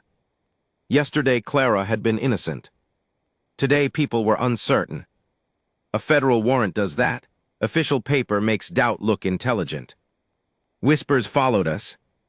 Maybe Sheriff Dugan had staged the mine rescue. Maybe Nathan had forged records. Maybe Clara had been part of it all. Maybe the freed workers were hired witnesses. It amazed me how quickly people preferred a complicated lie, once the simple truth required them to admit they had been fooled by a respectable man. Nathan heard one comment outside the mercantile and turned. Clara caught his sleeve. Don't. He called you. I heard. Nathan's jaw worked. Then he stopped. He let her decide. Another small thing. Another change. At the jail, Marshal Cole questioned all of us separately. He was not a bad man. That would have been easier. He was careful, skeptical, and trapped inside evidence Rook had prepared before we understood the game. When my turn came, Cole asked, why did you remove Clara Vale from lawful custody? To keep her from being shot. You had authority. Sheriff Dugan did. Dugan is accused of conspiracy. So the bullet in the jail wall was part of the conspiracy. Could have been. By whom? You tell me. I thought that was your occupation. He did not smile. Neither did I. Then he asked the question that hurt. Mr. Mercer, are you financially indebted to Isaiah Rook? Yes. How much? 2,400. Enough for him to foreclose. Yes. Did you know exposing him might erase or compromise that debt? I stared. There it was. A motive for me. Suddenly my burned barn became convenient theater. My support of Clara became an attack on a creditor. Every decent act acquired a price tag. Cole leaned forward. Did Sheriff Dugan promise your note would disappear? No. Did Nathan Hale? No. Did you destroy any records at your ranch? My barn burned. Not what I asked. I rubbed the brass button. No. He watched the habit. What's in your hand? A button. Why? Because I'm considering throwing it at you. That got the smallest twitch at the corner of his mouth. When the questioning ended, I understood how Clara had felt in the jail. Not because Cole was cruel. Because suspicion rearranges every detail of your life until innocence begins to sound rehearsed. Outside, Clara was waiting. Well, she asked. I'm apparently a criminal mastermind who burns his own property to avoid repaying loans. That's ambitious for you. Thank you. She held out her hand. What? The button. I gave it to her. She examined it. You're going to lose this one day. Probably. You need another habit. I have coffee. That's an illness. She returned the button. Then her expression changed. Eli, the dress. What? My wedding dress is still evidence. Yes. The blue grease on the hem. My pulse quickened. We had focused on blood, the wheel paint, the paper. But Clara had walked from the hotel to the livery, then to Sela's behind the hotel. Where had the grease come from? Dugan's evidence crate was locked in the jail storeroom. Cole allowed us to inspect the dress under supervision. The black streak on the hem was still visible. Josiah smelled it. Not wheel grease. What? He rubbed a tiny flake between his fingers. Graphite and tallow, cable grease. Mine cable. Could be. Clara frowned, but I never went near Santa Loma before that night. Exactly. So the grease had transferred to her dress from something behind the hotel. Sela's. We checked the evidence from his clothing. His coat hem carried the same grease. More important, inside his boot we found red clay. Santa Loma soil was gray. Red Basin was red. Sela's had been at the second camp shortly before he died. If we could prove it, Rook's story began to break. Then Josiah found something else sewn into the inner seam of Clara's dress. A thread that did not belong. Blue wool. She stared at it. What is that? I remembered Sela's clutching her skirt when he died. Maybe his hand had not only smeared blood. Maybe he had placed something there. Fitch cut the seam carefully. A tiny brass key fell onto the table, stamped with the number 17. Clara covered her mouth. Sela's had used his last strength to hide a key in the bride's dress. Not because she killed him, because he trusted that the one person covered in his blood would be searched, preserved, remembered. Or because he knew Nathan trusted her. Locker 17 was at the freight station. Inside we found a metal cash box. No ledger. Letters. Dozens. Some from Pike to Isaiah Rook, some from county officials, some from Sela's himself. One was addressed to his mother and never sent. Another was addressed simply, "To whomever finds this after I fail." Marshal Cole read it in silence. Sela's described the forced labor operation. He admitted his own involvement. He named his father. He named Pike. He explained that he had attempted to extort them before deciding to expose them. He also wrote one line that cleared Dugan. I placed the sheriff's name in father's payment ledger myself, AT father's order, to give HIM leverage if DUGAN ever interfered. Cole lowered the letter. No one spoke. Clara sat down. Not from relief. From the weight of vindication, arriving too late for Sela's. Dugan was released that afternoon. He walked out of the jail, rubbing his wrists. I handed him coffee. He took it. Say it, he said. What? That you knew I was innocent. I didn't. He glared. Clara laughed.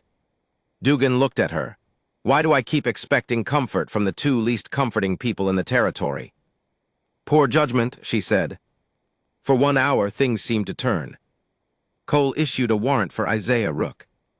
The bank was sealed. Telegrams went east.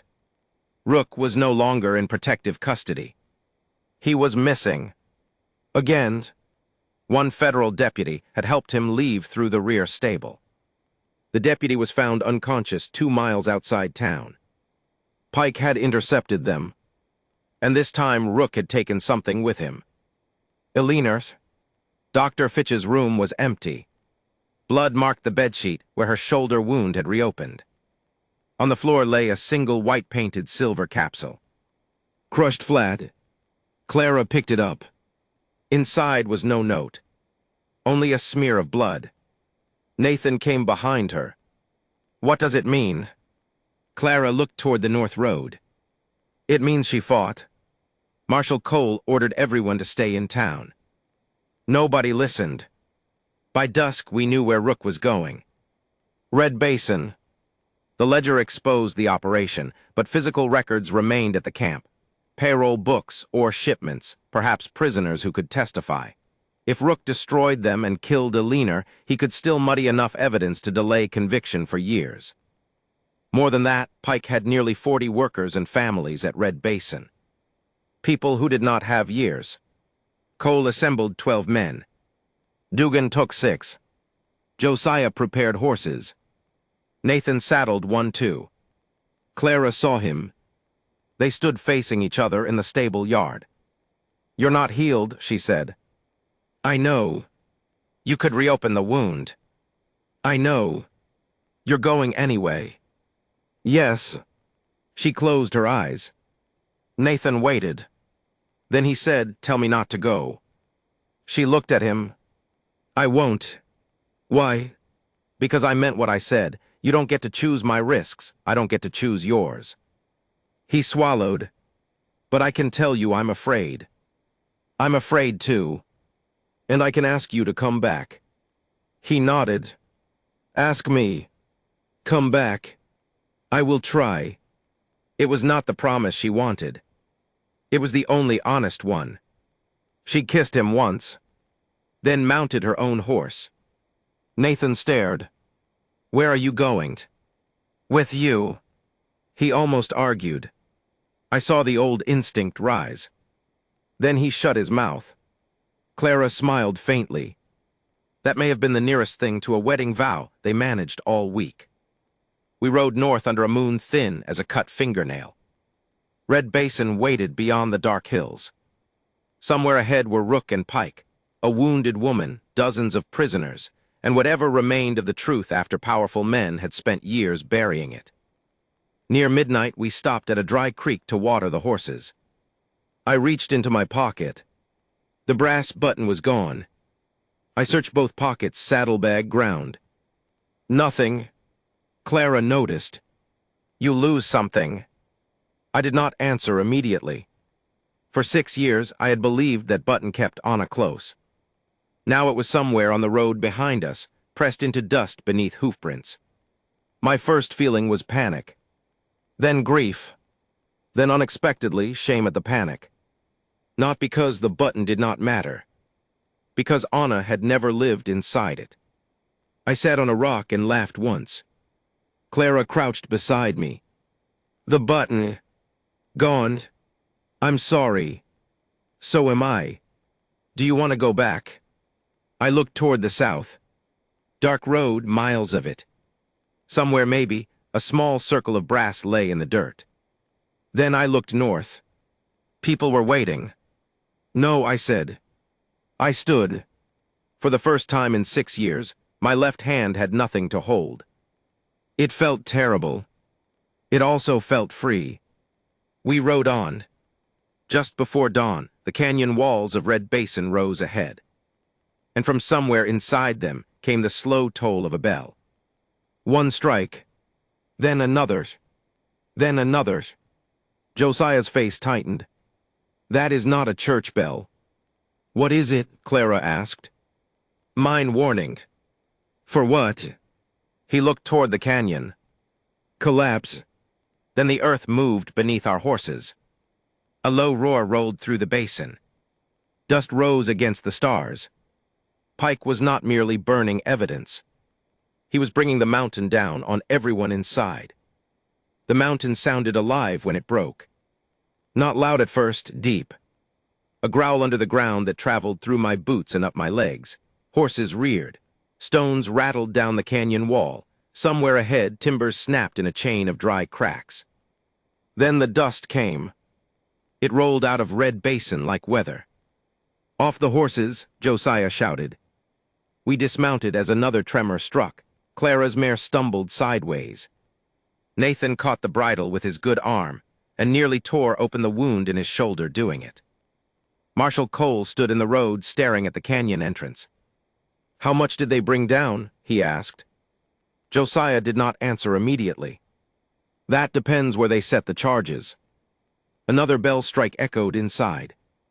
Then stopped. The silence afterward was worse. We left 4 men with the horses and entered on foot. Dawn had not yet reached the canyon floor. Lanterns moved through dust. Every breath tasted of chalk and sulfur. The Red Basin camp sat a mile inside. Barracks, ore sheds, a hoist house, and a timber stockade around the main shaft. By the time we reached the first buildings, people were already running toward us. Workers, women carrying children, a man with blood running from one ear. They were not fleeing guards. They were fleeing the mine. Mateo shouted in Spanish, then English, asking where the prisoners were. A woman pointed toward the shaft. Below. How many? 22, maybe more.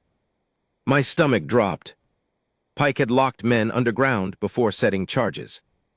Dugan grabbed the first guard he found, a terrified 19-year-old who threw down his rifle before anyone aimed at him. Where is Pike? Gone. Rook. Hoist house. Mrs. Rook. The boy looked away. Dugan seized his collar. Alive. I think. We split. Cole and 4 marshals went to secure the camp. Dugan took Crane toward the hoist house. Josiah and I went to the main shaft. Clara and Nathan followed. I turned on them. No. Clara raised one eyebrow. I stopped myself. Fine, but if the shaft shifts. We know, Nathan said. You do not know. That is my entire objection. Josiah was already moving. Argue while walking. So we did. At the shaft entrance, the first collapse had buried the main cage track beneath rock and timber. Men on the surface clawed at debris with shovels. A foreman named Luis Ortega told us there was a second ventilation passage on the eastern slope. Open, Josiah asked. Maybe old, narrow. Where does it connect? Lower drift. Nathan coughed in the dust. That's where they'd keep prisoners. How do you know? I saw the map at Santa Loma. Clara looked at him. You remember it? Most of it. Of course he did. Freight clerks make strange heroes. They remember weights, routes, numbers, details nobody values until a mountain falls. We climbed the east slope. The ventilation cut was half hidden behind scrub and a collapsed wooden screen. The opening was less than 3 feet high. Josiah crawled inside first. I followed. Clara behind me. Nathan last. The passage smelled of wet stone and old explosives. We moved on hands and knees for 50 yards before it widened enough to crouch. Behind us, daylight shrank to a pale square. Ahead, blackness. I reached automatically for the brass button. Nothing. My fingers closed on empty cloth. For 1 second, I could not breathe. Then Clara's hand touched my shoulder. You all right? No. Good, me neither. We kept moving. The tunnel descended steeply. Water ran around our boots. Timbers creaked overhead. Nathan began counting intersections under his breath. 1 left, 2 right. Main drift should be after the next support. How certain? I asked. 70%. I liked you better unconscious. Clara said, no, you didn't. No, I didn't. A low groan passed through the rock. Dust fell from the ceiling. We froze. The sound stopped. Josiah whispered, move. We moved faster. At the next junction, we heard voices. Faint. Men shouting. Clara ran toward them. The passage ended at a timber door barred from our side with an iron rod. That detail told us everything. Pike had intended nobody below to come out. I pulled the bar. The door would not move. Rock jammed it from the other side. Back, Josiah said. He used a broken timber as a lever. I joined him. Nathan tried too, until Clara physically pushed him away. The door shifted an inch. A man on the other side yelled. Again, we levered. Wood screamed. The opening widened enough for fingers. Hands appeared through it. Brown hands, pale hands, bleeding hands. People on both sides pulled. The door tore inward. 23 men crowded the drift beyond. Some had been chained in pairs. Others had broken their restraints using a rock drill. One had a crushed foot. Another carried an older man who seemed unconscious. There was no time for gratitude. Josiah pointed them toward the ventilation cut. Single line, no running, follow the wall. Clara took the injured first. Nathan began unlocking shackles with a ring of keys we found hanging beside the door. I counted. 23. Then a voice from deeper in the mine called, "Help." A woman's. We all stopped. "Who else is down there?" I asked. A worker answered, "Mrs. Rook." "Elinor?" Of course. Rook had not kept her in the hoist house. He had put her below. Clara turned back immediately. I caught her arm. "The roof is moving. She's alive. We have 23 people to get out." "She came back for us." "No, she came back for the ledger." Clara's eyes flashed. "You know what I mean." I did. The moral choice was no cleaner now than it had been at Santa Loma. Every minute spent going deeper risked the people already found. Every minute spent leaving meant abandoning Elinor to die. Josiah made the decision practical. "You take them out," he told Nathan. "You know the route." Nathan stared. "I'm coming." "No." Clara almost smiled at the word being used on someone else. Josiah continued. "Your shoulder is bleeding again. You can guide 23 people or become the 24th problem." Nathan looked at Clara. She did not decide for him. That mattered. He looked at the workers, then nodded. "I'll take them." Clara touched his hand. No speech. He led the line toward daylight. Josiah, Clara, and I went deeper. The drift narrowed, then opened near an old pump room. Water reached our ankles. A lantern burned on the ground. Elinor sat against the wall with one wrist chained to a pipe. Isaiah Rook stood beside her. He held a revolver. For a second, none of us moved. Rook looked awful. Dust covered his suit. Blood marked one temple. His expensive coat was torn at the shoulder. Elinor looked worse. Her old gunshot wound had reopened. Her face was gray. Rook aimed at Clara. "Where is the ledger?" Clara laughed. A real laugh this time, astonished. "You brought your wife into a collapsing mine, and you're still asking about paper." "Where is it?" "With the marshal." Rook's face changed. He lowered the revolver half an inch. Too late. All of it had been too late for him. "Then this is finished," he whispered. Elinor looked up. "Yes." He turned toward her. Something passed between them that belonged to decades we had never seen. "You did this," he said. Elinor's voice was weak. "No, Isaiah, I stopped helping you do it." He flinched. The distinction cut him. I stepped closer. "Give me the gun." Rook looked at me. "You think you're righteous because you believed a girl in a bloody dress." "No." "You think that makes you better." "No." "Then what do you think?" I looked around at the cracked timbers, the water, the woman chained to a pipe. "I think the roof doesn't care who wins this argument." A timber snapped somewhere behind us. Rook looked upward. For the first time, fear reached him without money standing between. "Unlock her," I said. "I don't have the key." Elinor gave a tired laugh. "He threw it down the drain." Of course he had. Josiah inspected the chain. "I can break the pipe." "How long?" "Longer than we have." Rook backed toward the exit. Clara stepped in front of him. "You're not leaving her." He raised the gun. I raised mine.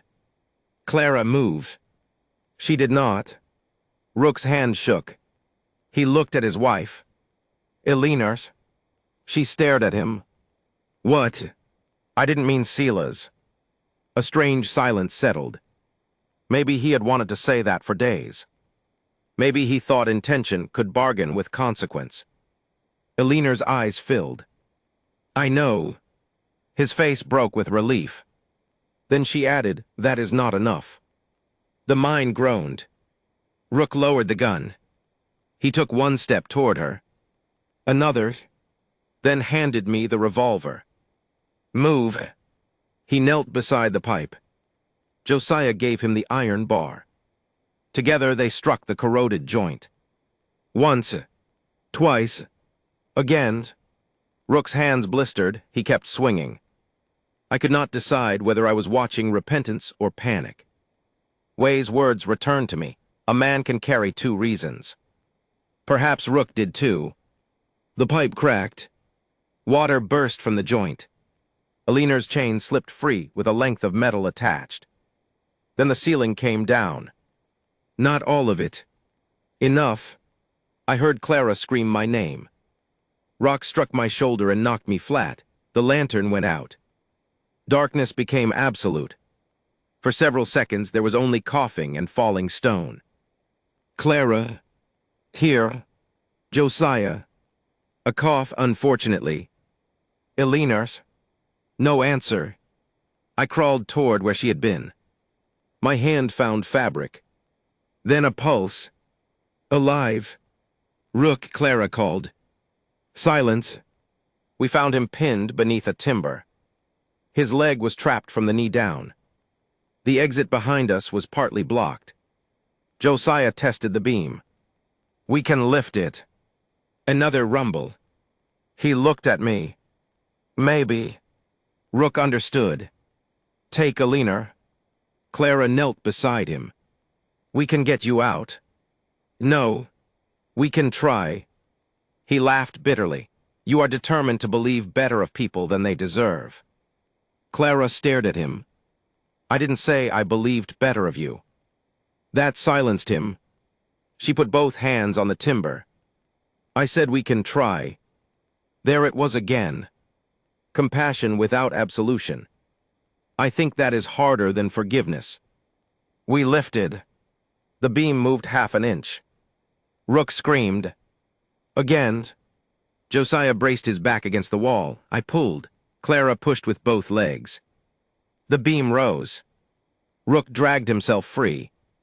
His lower leg bent wrong. He nearly fainted. We made a sling from Aliner's torn shawl and my belt. Then we started out. Aliner could barely walk. Rook could not. Josiah and I carried him between us, while Clara supported Aliner. The tunnel had changed. Where we had come through a wide junction, Rock now left a crawl space. We had to leave Rook behind temporarily to get Aliner through. He panicked. Don't leave me. The word sounded like a child S. I looked back.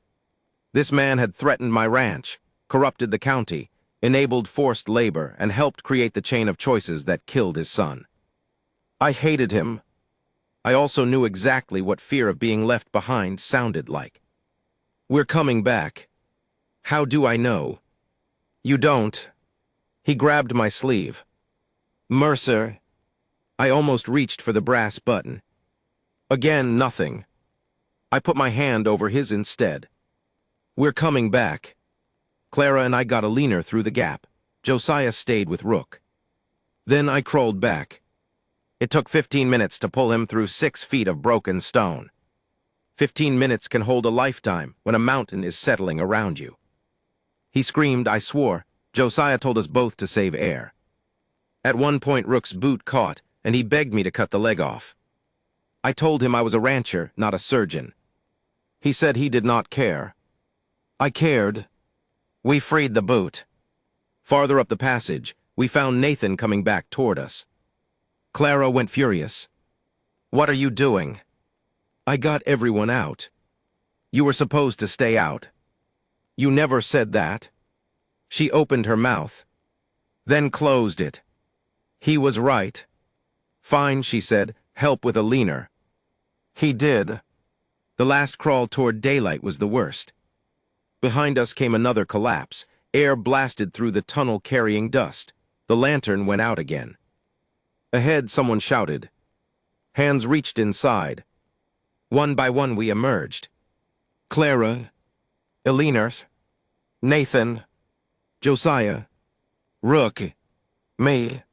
The moment I cleared the opening, part of the ventilation cut folded inward and disappeared under rock. Nobody spoke. We lay in the dirt coughing. Sunlight had reached the canyon. It felt indecently beautiful. Rook stared at the collapsed opening. Then at Clara. You came back. She wiped dust from her mouth. For Aliner, He nodded. Fair. Marshal Cole arrested him before Dr. Fitch finished splinting his leg. Rook did not resist. Pike, however, was still missing. We found his trail at the Western Escape Road. He had taken a wagon loaded with dynamite and cash. Cole wanted to pursue immediately. Dugan wanted the same. Josiah looked toward a column of dust on the far ridge. He is not running. How do you know? I asked. Road west ends at the dam. Red Basin's old mining dam held a reservoir above the lower camp and the ranch valley beyond. If Pike blew it, he could erase the remaining camp structures, flood evidence, and kill anyone still below, including hundreds of cattle and several homesteads downstream, including, I realized, the east edge of my land. We rode. Again, I began to resent horses on principle.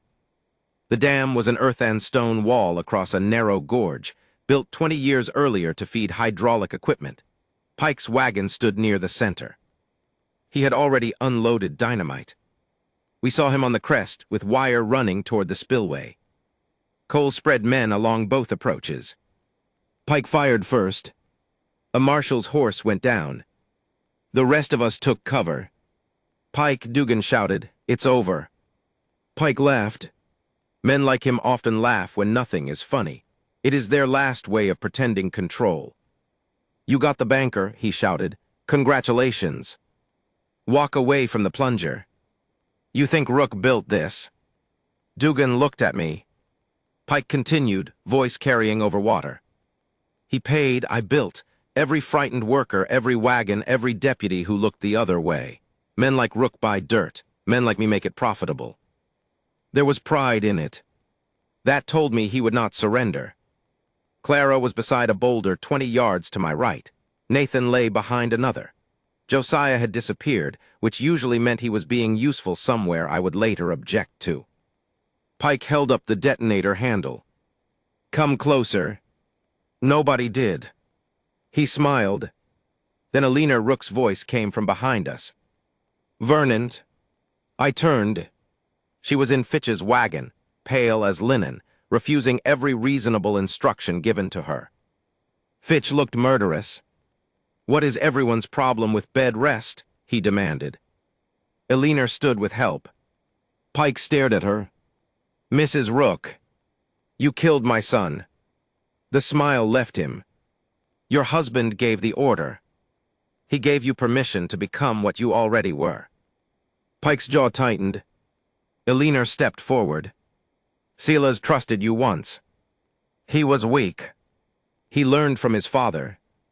Pike laughed. Then Eleanor said, "And from me." That stopped him. She did not use grief as a weapon only against others. She turned it toward herself, too.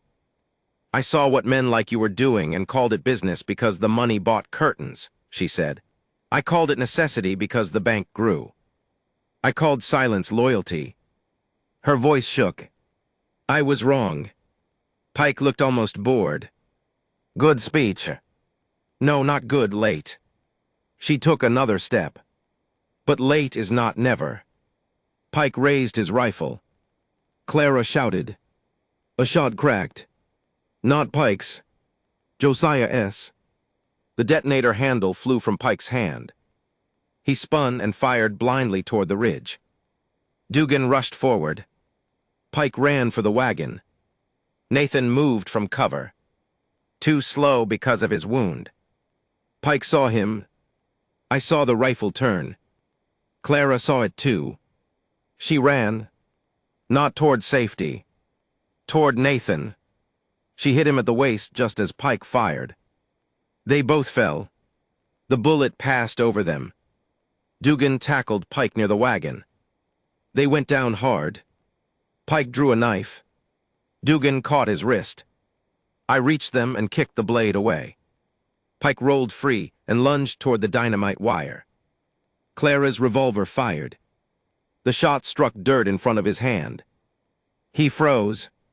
Clara stood 20 feet away. Her arms shook violently. She had missed on purpose. "Don't," she said. Pike stared at her. He recognized her then, perhaps truly for the first time. The bride. Clara's face went cold. My name is Clara. Pike looked at the detonator, then at the rifles surrounding him. For a second, I thought he would force us to kill him. Instead, he sagged. Dugan cuffed him. It ended without grandeur. No final curse. No confession. Just a tired man kneeling in dust, while iron closed around his wrists. Most evil, when cornered, looks smaller than the fear it created. We spent the next 2 days getting people out of Red Basin. Not solving everything. Getting people out. There were sick men, broken bones, malnourished children, families searching names on lists, telegrams to towns hundreds of miles away.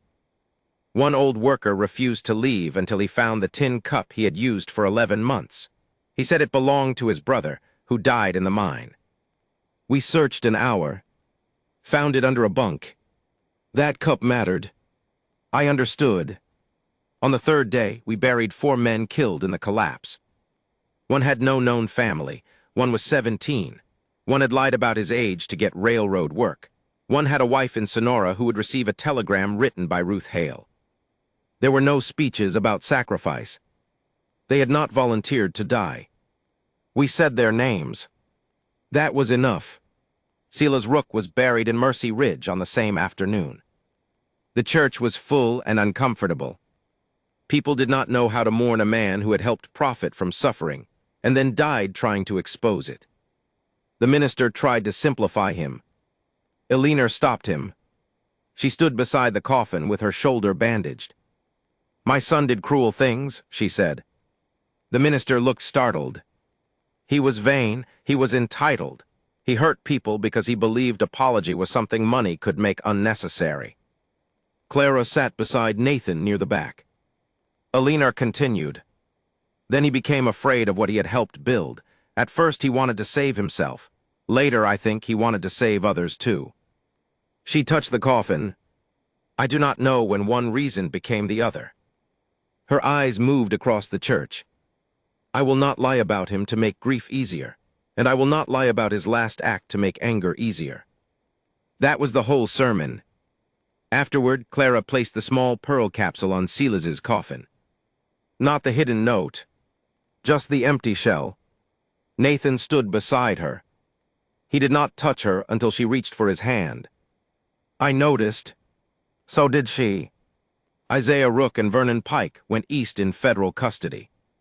The trials would take months, perhaps years. Newspapers came to Mercy Ridge and got half the details wrong. One called Clara the Crimson Bride. She hated that enough to buy every copy at the Mercantile and use them to start cook fires. When I pointed out she was increasing sales, she stared at me for a full 10 seconds. Don't ruin this. The bank entered receivership. Rook's loans were reviewed, some were valid, some fraudulent. Mine, unfortunately, was valid. Justice can be disappointingly organized. I still owed $2,400. Nathan laughed when I told him.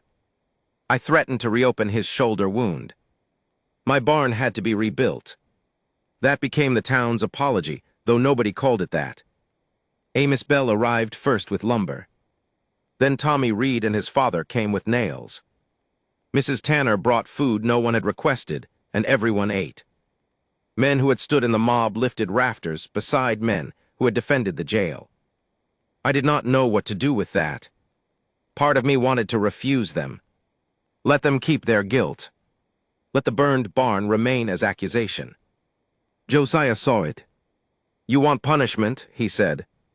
I want memory. Same thing sometimes. He handed me a hammer. If they build, they remember with their backs. So I let them. Amos worked beside me most of one afternoon without speaking. Near sunset, he said, I was there. I know. I would like to say I wouldn't have gone up those steps. I drove a nail. But you don't know. No, neither do I. He looked at me. I stood on them with a rifle. That's different. Is it? I had Dugan beside me. A gun, a reason to feel righteous. Give a man enough certainty and he can become dangerous from either side of a porch. Amos considered that.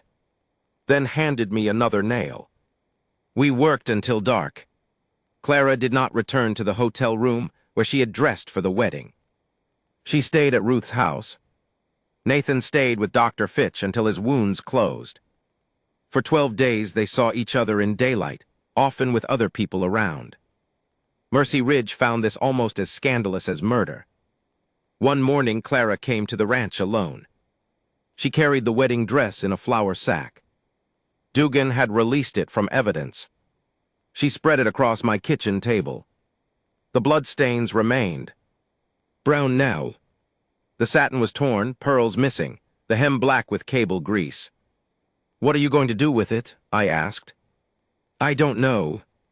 Burn it. I thought about it. Bury it. That seems dramatic. You had a dramatic week." She ran her fingers over the ruined skirt. "My aunt says I should have it cleaned." "Can it be?" "Mostly. Do you want it clean?" She looked at me. That was the question. Not whether stains could be removed. Whether they should. She sat down. When I first saw the blood, I thought my life was over. I leaned against the stove. Then I thought if Nathan was alive, everything could go back. It can't. No. She smiled without humor. You really are terrible at comfort. I remain committed. She folded one sleeve inward. I don't want the dress clean. What do you want? I want something useful. So Clara cut up her wedding dress. Not all of it. The bodice she kept. The clean back panels became lining for baby blankets Ruth was sewing for families from Red Basin. The stained skirt became strips used to bind splints and wrap supplies at a small clinic Dr. Fitch set up for former workers.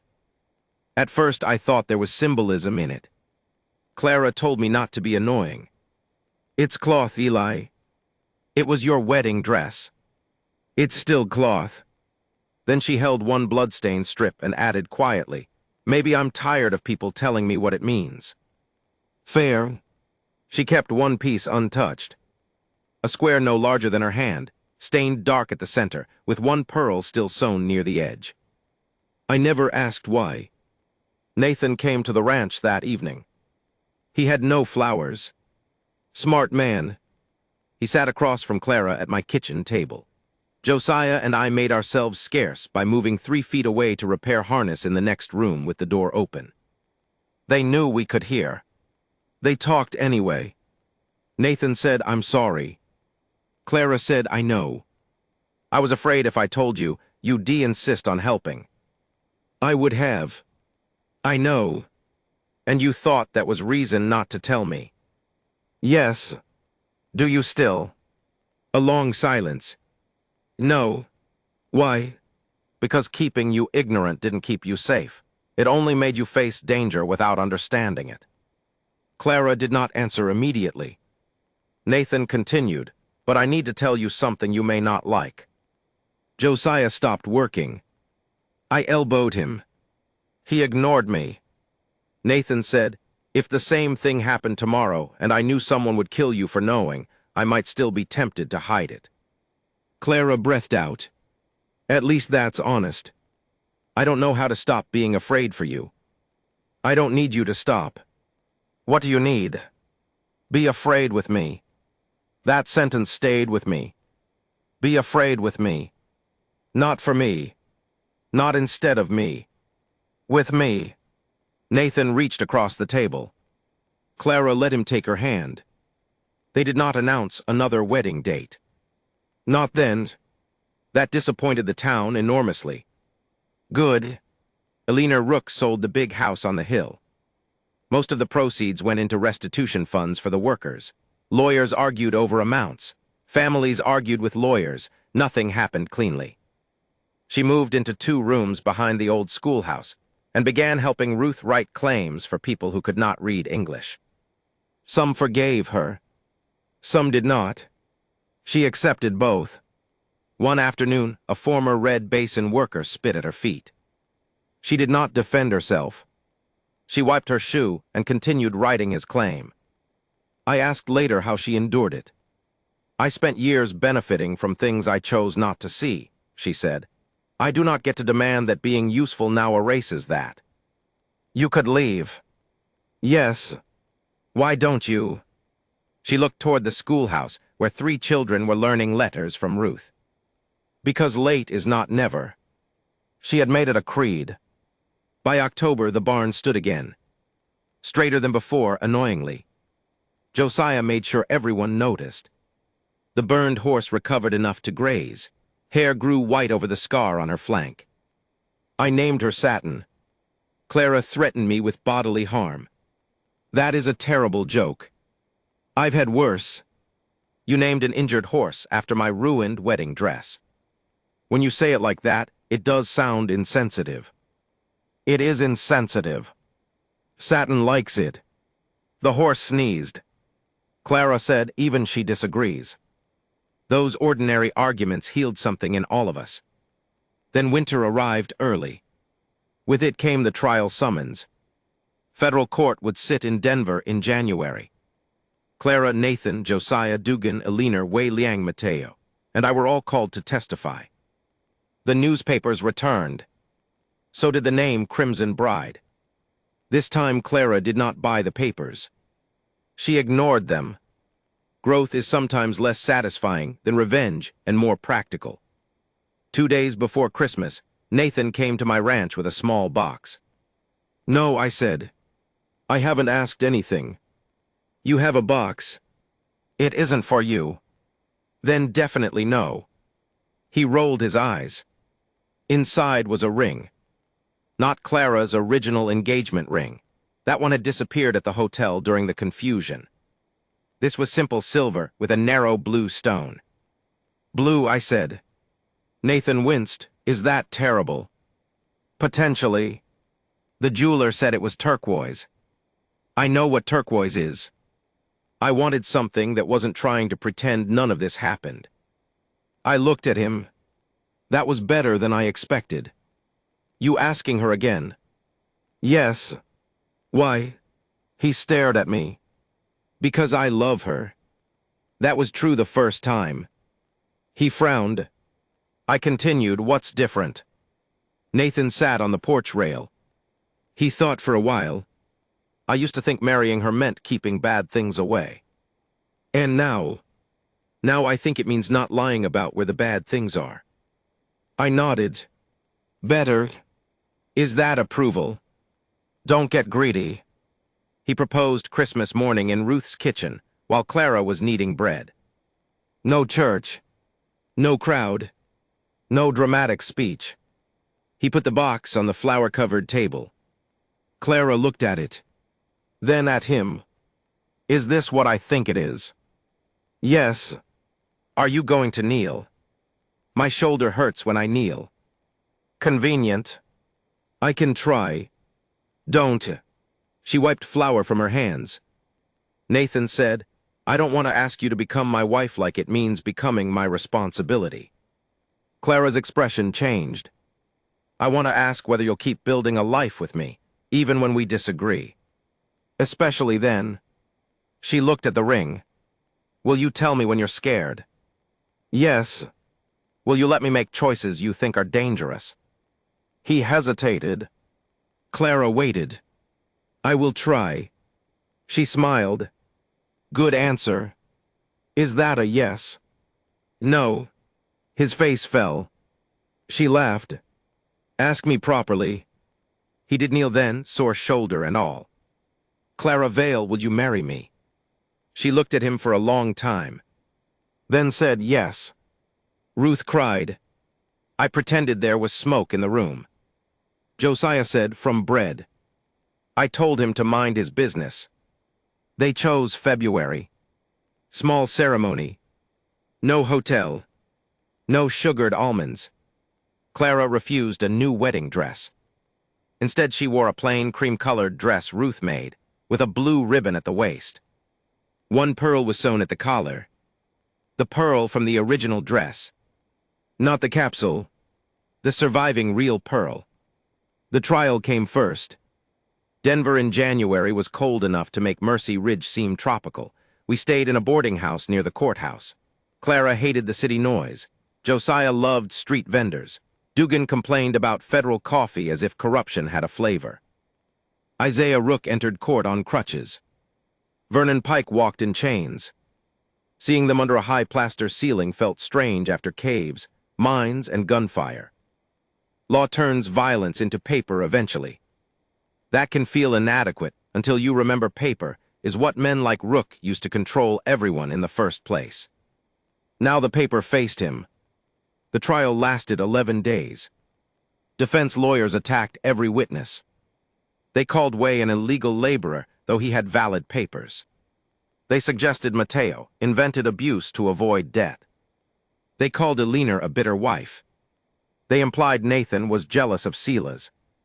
They called Clara emotionally unstable. Then they put the wedding dress into evidence. Or what remained of it. The prosecutor had preserved the bodice and stained square. The defense held it up before the jury. Blood darkened the fabric. I felt the old anger return. The attorney asked Clara, "You expect this jury to believe you knelt beside a dying man in your wedding clothes simply out of compassion?" Clara looked at the cloth. "Yes. You did not consider preserving your dress." "No. You did not fear being implicated." "No. Why not?" She paused. Because that was the real question, wasn't it? Why help when help can stain you? Why touch the bleeding person when distance keeps you clean? Clara answered simply, "He asked me not to leave." The attorney frowned. "Silas Rook asked you." He couldn't speak clearly. He held my hand. "And from that you concluded?" "I concluded he was dying." She looked at the jury. I did not know helping him would make me look guilty. I did not know he had hidden a key in my dress. I did not know anything useful. Her voice softened. I only knew he was scared. No one in the courtroom moved. The defense attorney tried another direction. "Yet this was a man you disliked." "Yes." "A man who had insulted and grabbed you." "Yes." "Why comfort him?" Clara looked almost puzzled. "Because he was dying." There was no speech after that. Nothing about purity. Nothing about goodness. Just an answer so plain it made every complicated accusation look smaller. When my turn came, the defense asked why I believed Clara before evidence cleared her. "Did you have romantic feelings for Miss Vale?" The courtroom stirred. Clara looked horrified. Nathan looked amused, which I resented. "No. You were willing to risk arrest, property, even death for her." "Yes." "Why?" "Because the evidence people were using did not say what they claimed it said. The blood on her dress showed she touched a bleeding man.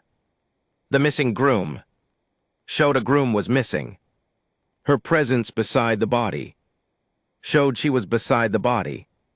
The attorney smiled. "You are fond of technical distinctions." "No, I'm fond of not hanging people between assumptions."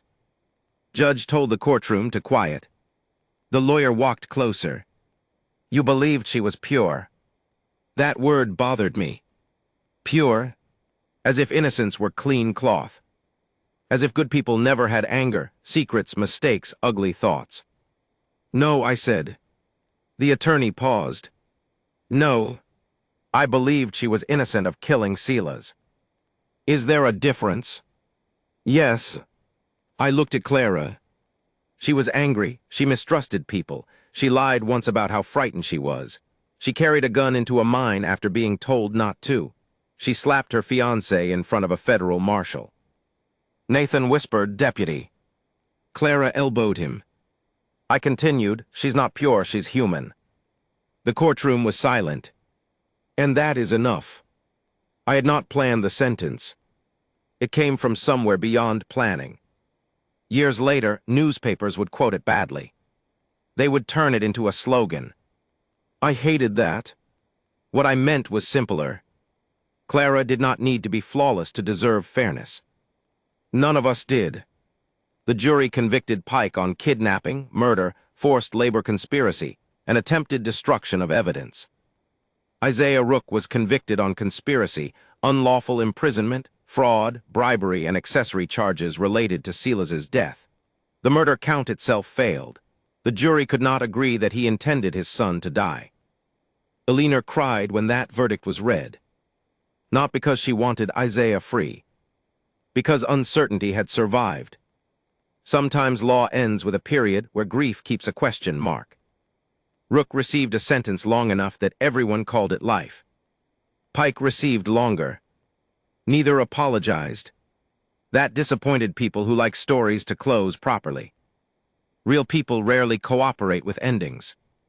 We returned to Mercy Ridge in early February. The wedding was 6 days later. Snow lay thin over the hills. The church stove smoked. The crooked steeple looked exactly as it had the morning everything went wrong. Clara stood outside before the ceremony. Not inside. Outside where anyone passing could see her. Her cream dress moved in the wind. Blue ribbon, one pearl. I walked up beside her.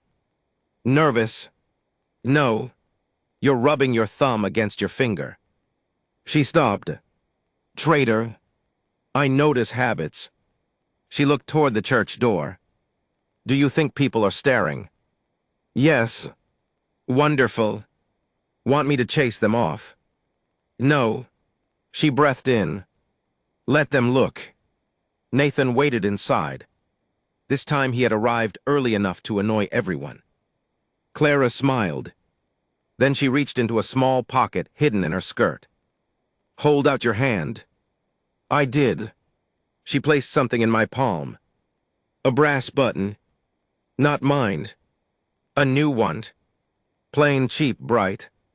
I found your old button, she said. My heart stopped. What? Mateo found it on the Red Basin Road after the trial. He recognized it from the way you were always rubbing it. My throat closed. Where is it? Clara touched the pocket at her collar. I have it. I stared at her. You stole my button. I rescued it. Why give me this one? She folded my fingers over the new brass. Because the old one belongs to where you've been. Her eyes softened. And maybe this one can belong to whatever comes next. I could not speak. She smiled. See, finally found a way to make you quiet. I laughed, then cried, which was inconvenient in public. She pretended not to notice. That was kindness, too. The ceremony lasted 12 minutes. Dugan stood beside Nathan. Ruth stood beside Clara. Eleanor sat in the second row, wearing gray. Josiah sat at the aisle end, because he claimed churches were designed by people who hated knees. When the minister asked if anyone objected, half the room stopped breathing. Clara looked at me. I looked at Dugan. Dugan looked at the ceiling. Nobody objected. Nathan and Clara exchanged rings. The blue stone caught light from the window. When they kissed, there was no applause at first. Then Tommy Reed started clapping.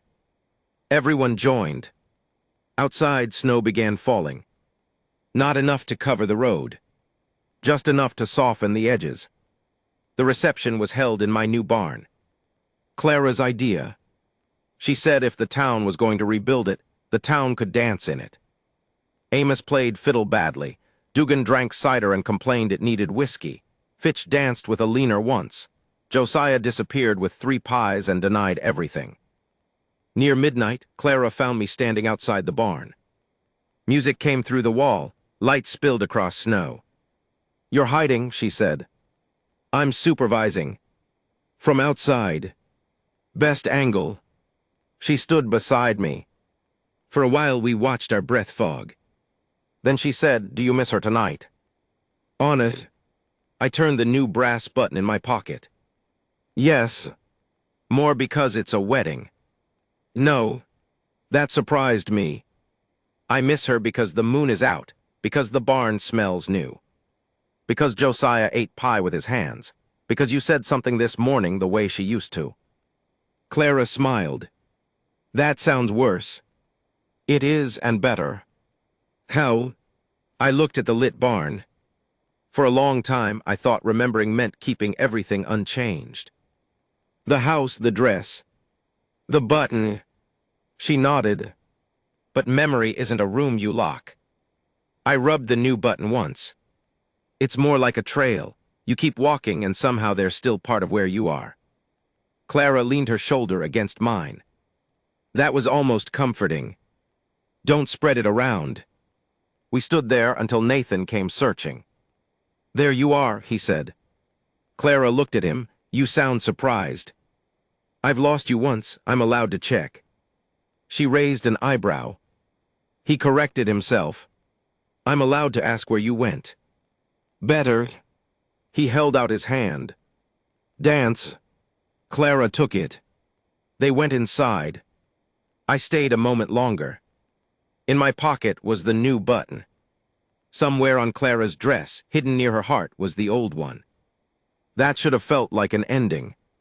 It did not. Spring brought testimony from 3 more camps. More names appeared. Men with respectable offices resigned suddenly. 2 railroad agents vanished before warrants reached them.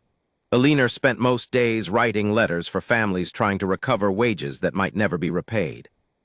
Mercy Ridge stopped calling the whole affair the Bride murder and started calling it the Rook case. Language changed after truth did. Clara noticed. Funny, she said one afternoon. At first I was the whole story. Now I'm a footnote. Prefer it? Yes. Then she thought. Mostly. She and Nathan rented a small house near the station. Nathan returned to freight work after the company replaced 3 managers. Clara began helping Ruth with claims and letters. Not because tragedy had magically revealed her purpose. She complained about the paperwork constantly. That made it real. One morning in May, a young woman came into town on the stage. She was 17, Apache, wearing a faded blue shawl and carrying a folded newspaper with Clara's courtroom testimony printed in it. She asked for the woman with the bloody dress. People sent her to Ruth's house. Clara came for me that evening. Her name is Nayland. What happened? She says her brother disappeared from a work camp in Arizona. The company name appears in one of Silas's letters. I felt the old weight settle. Federal marshals. She doesn't trust them. Why? Because the camp owner is a territorial judge. Of course. Clara sat at my kitchen table. The same table where Nathan had hidden truths, where she had cut her wedding dress, where lives kept arriving inconveniently. She walked 200 miles, Clara said. What does she want from us? Help finding him. I sighed. Josiah from the doorway said, You are about to say no. Yes. Clara looked at me. And then apparently I'll do something foolish. Good, I came prepared. She slid a folder across the table. Maps, names, freight schedules. Nathan entered carrying coffee. Did she convince you? He asked. No. Excellent. We leave Monday. I stared at all 3 of them. When did my ranch become headquarters for bad decisions? Josiah said, around the time you brought home a bride from jail. Clara laughed. I reached into my pocket. The new brass button was warm beneath my thumb. I thought of the first morning. The crowd, the blood, the white dress everyone believed told a complete story. It had not. Nothing ever did. Not a stain. Not a ledger. Not a dead man's reputation. Not a husband's silence. Not a wife's complicity. Not even belief. Belief had only been the beginning. Looking was harder. Staying was harder. Changing after you learned you were wrong was harder still. On Monday, 4 horses stood saddled before sunrise. Nayland waited near the gate, blue shawl pulled tight against the cold. Clara checked the straps twice. Nathan checked them again and wisely did not mention it. Josiah carried enough coffee for a siege. I locked the ranch house. Then I saw something bright near the porch step. A single pearl.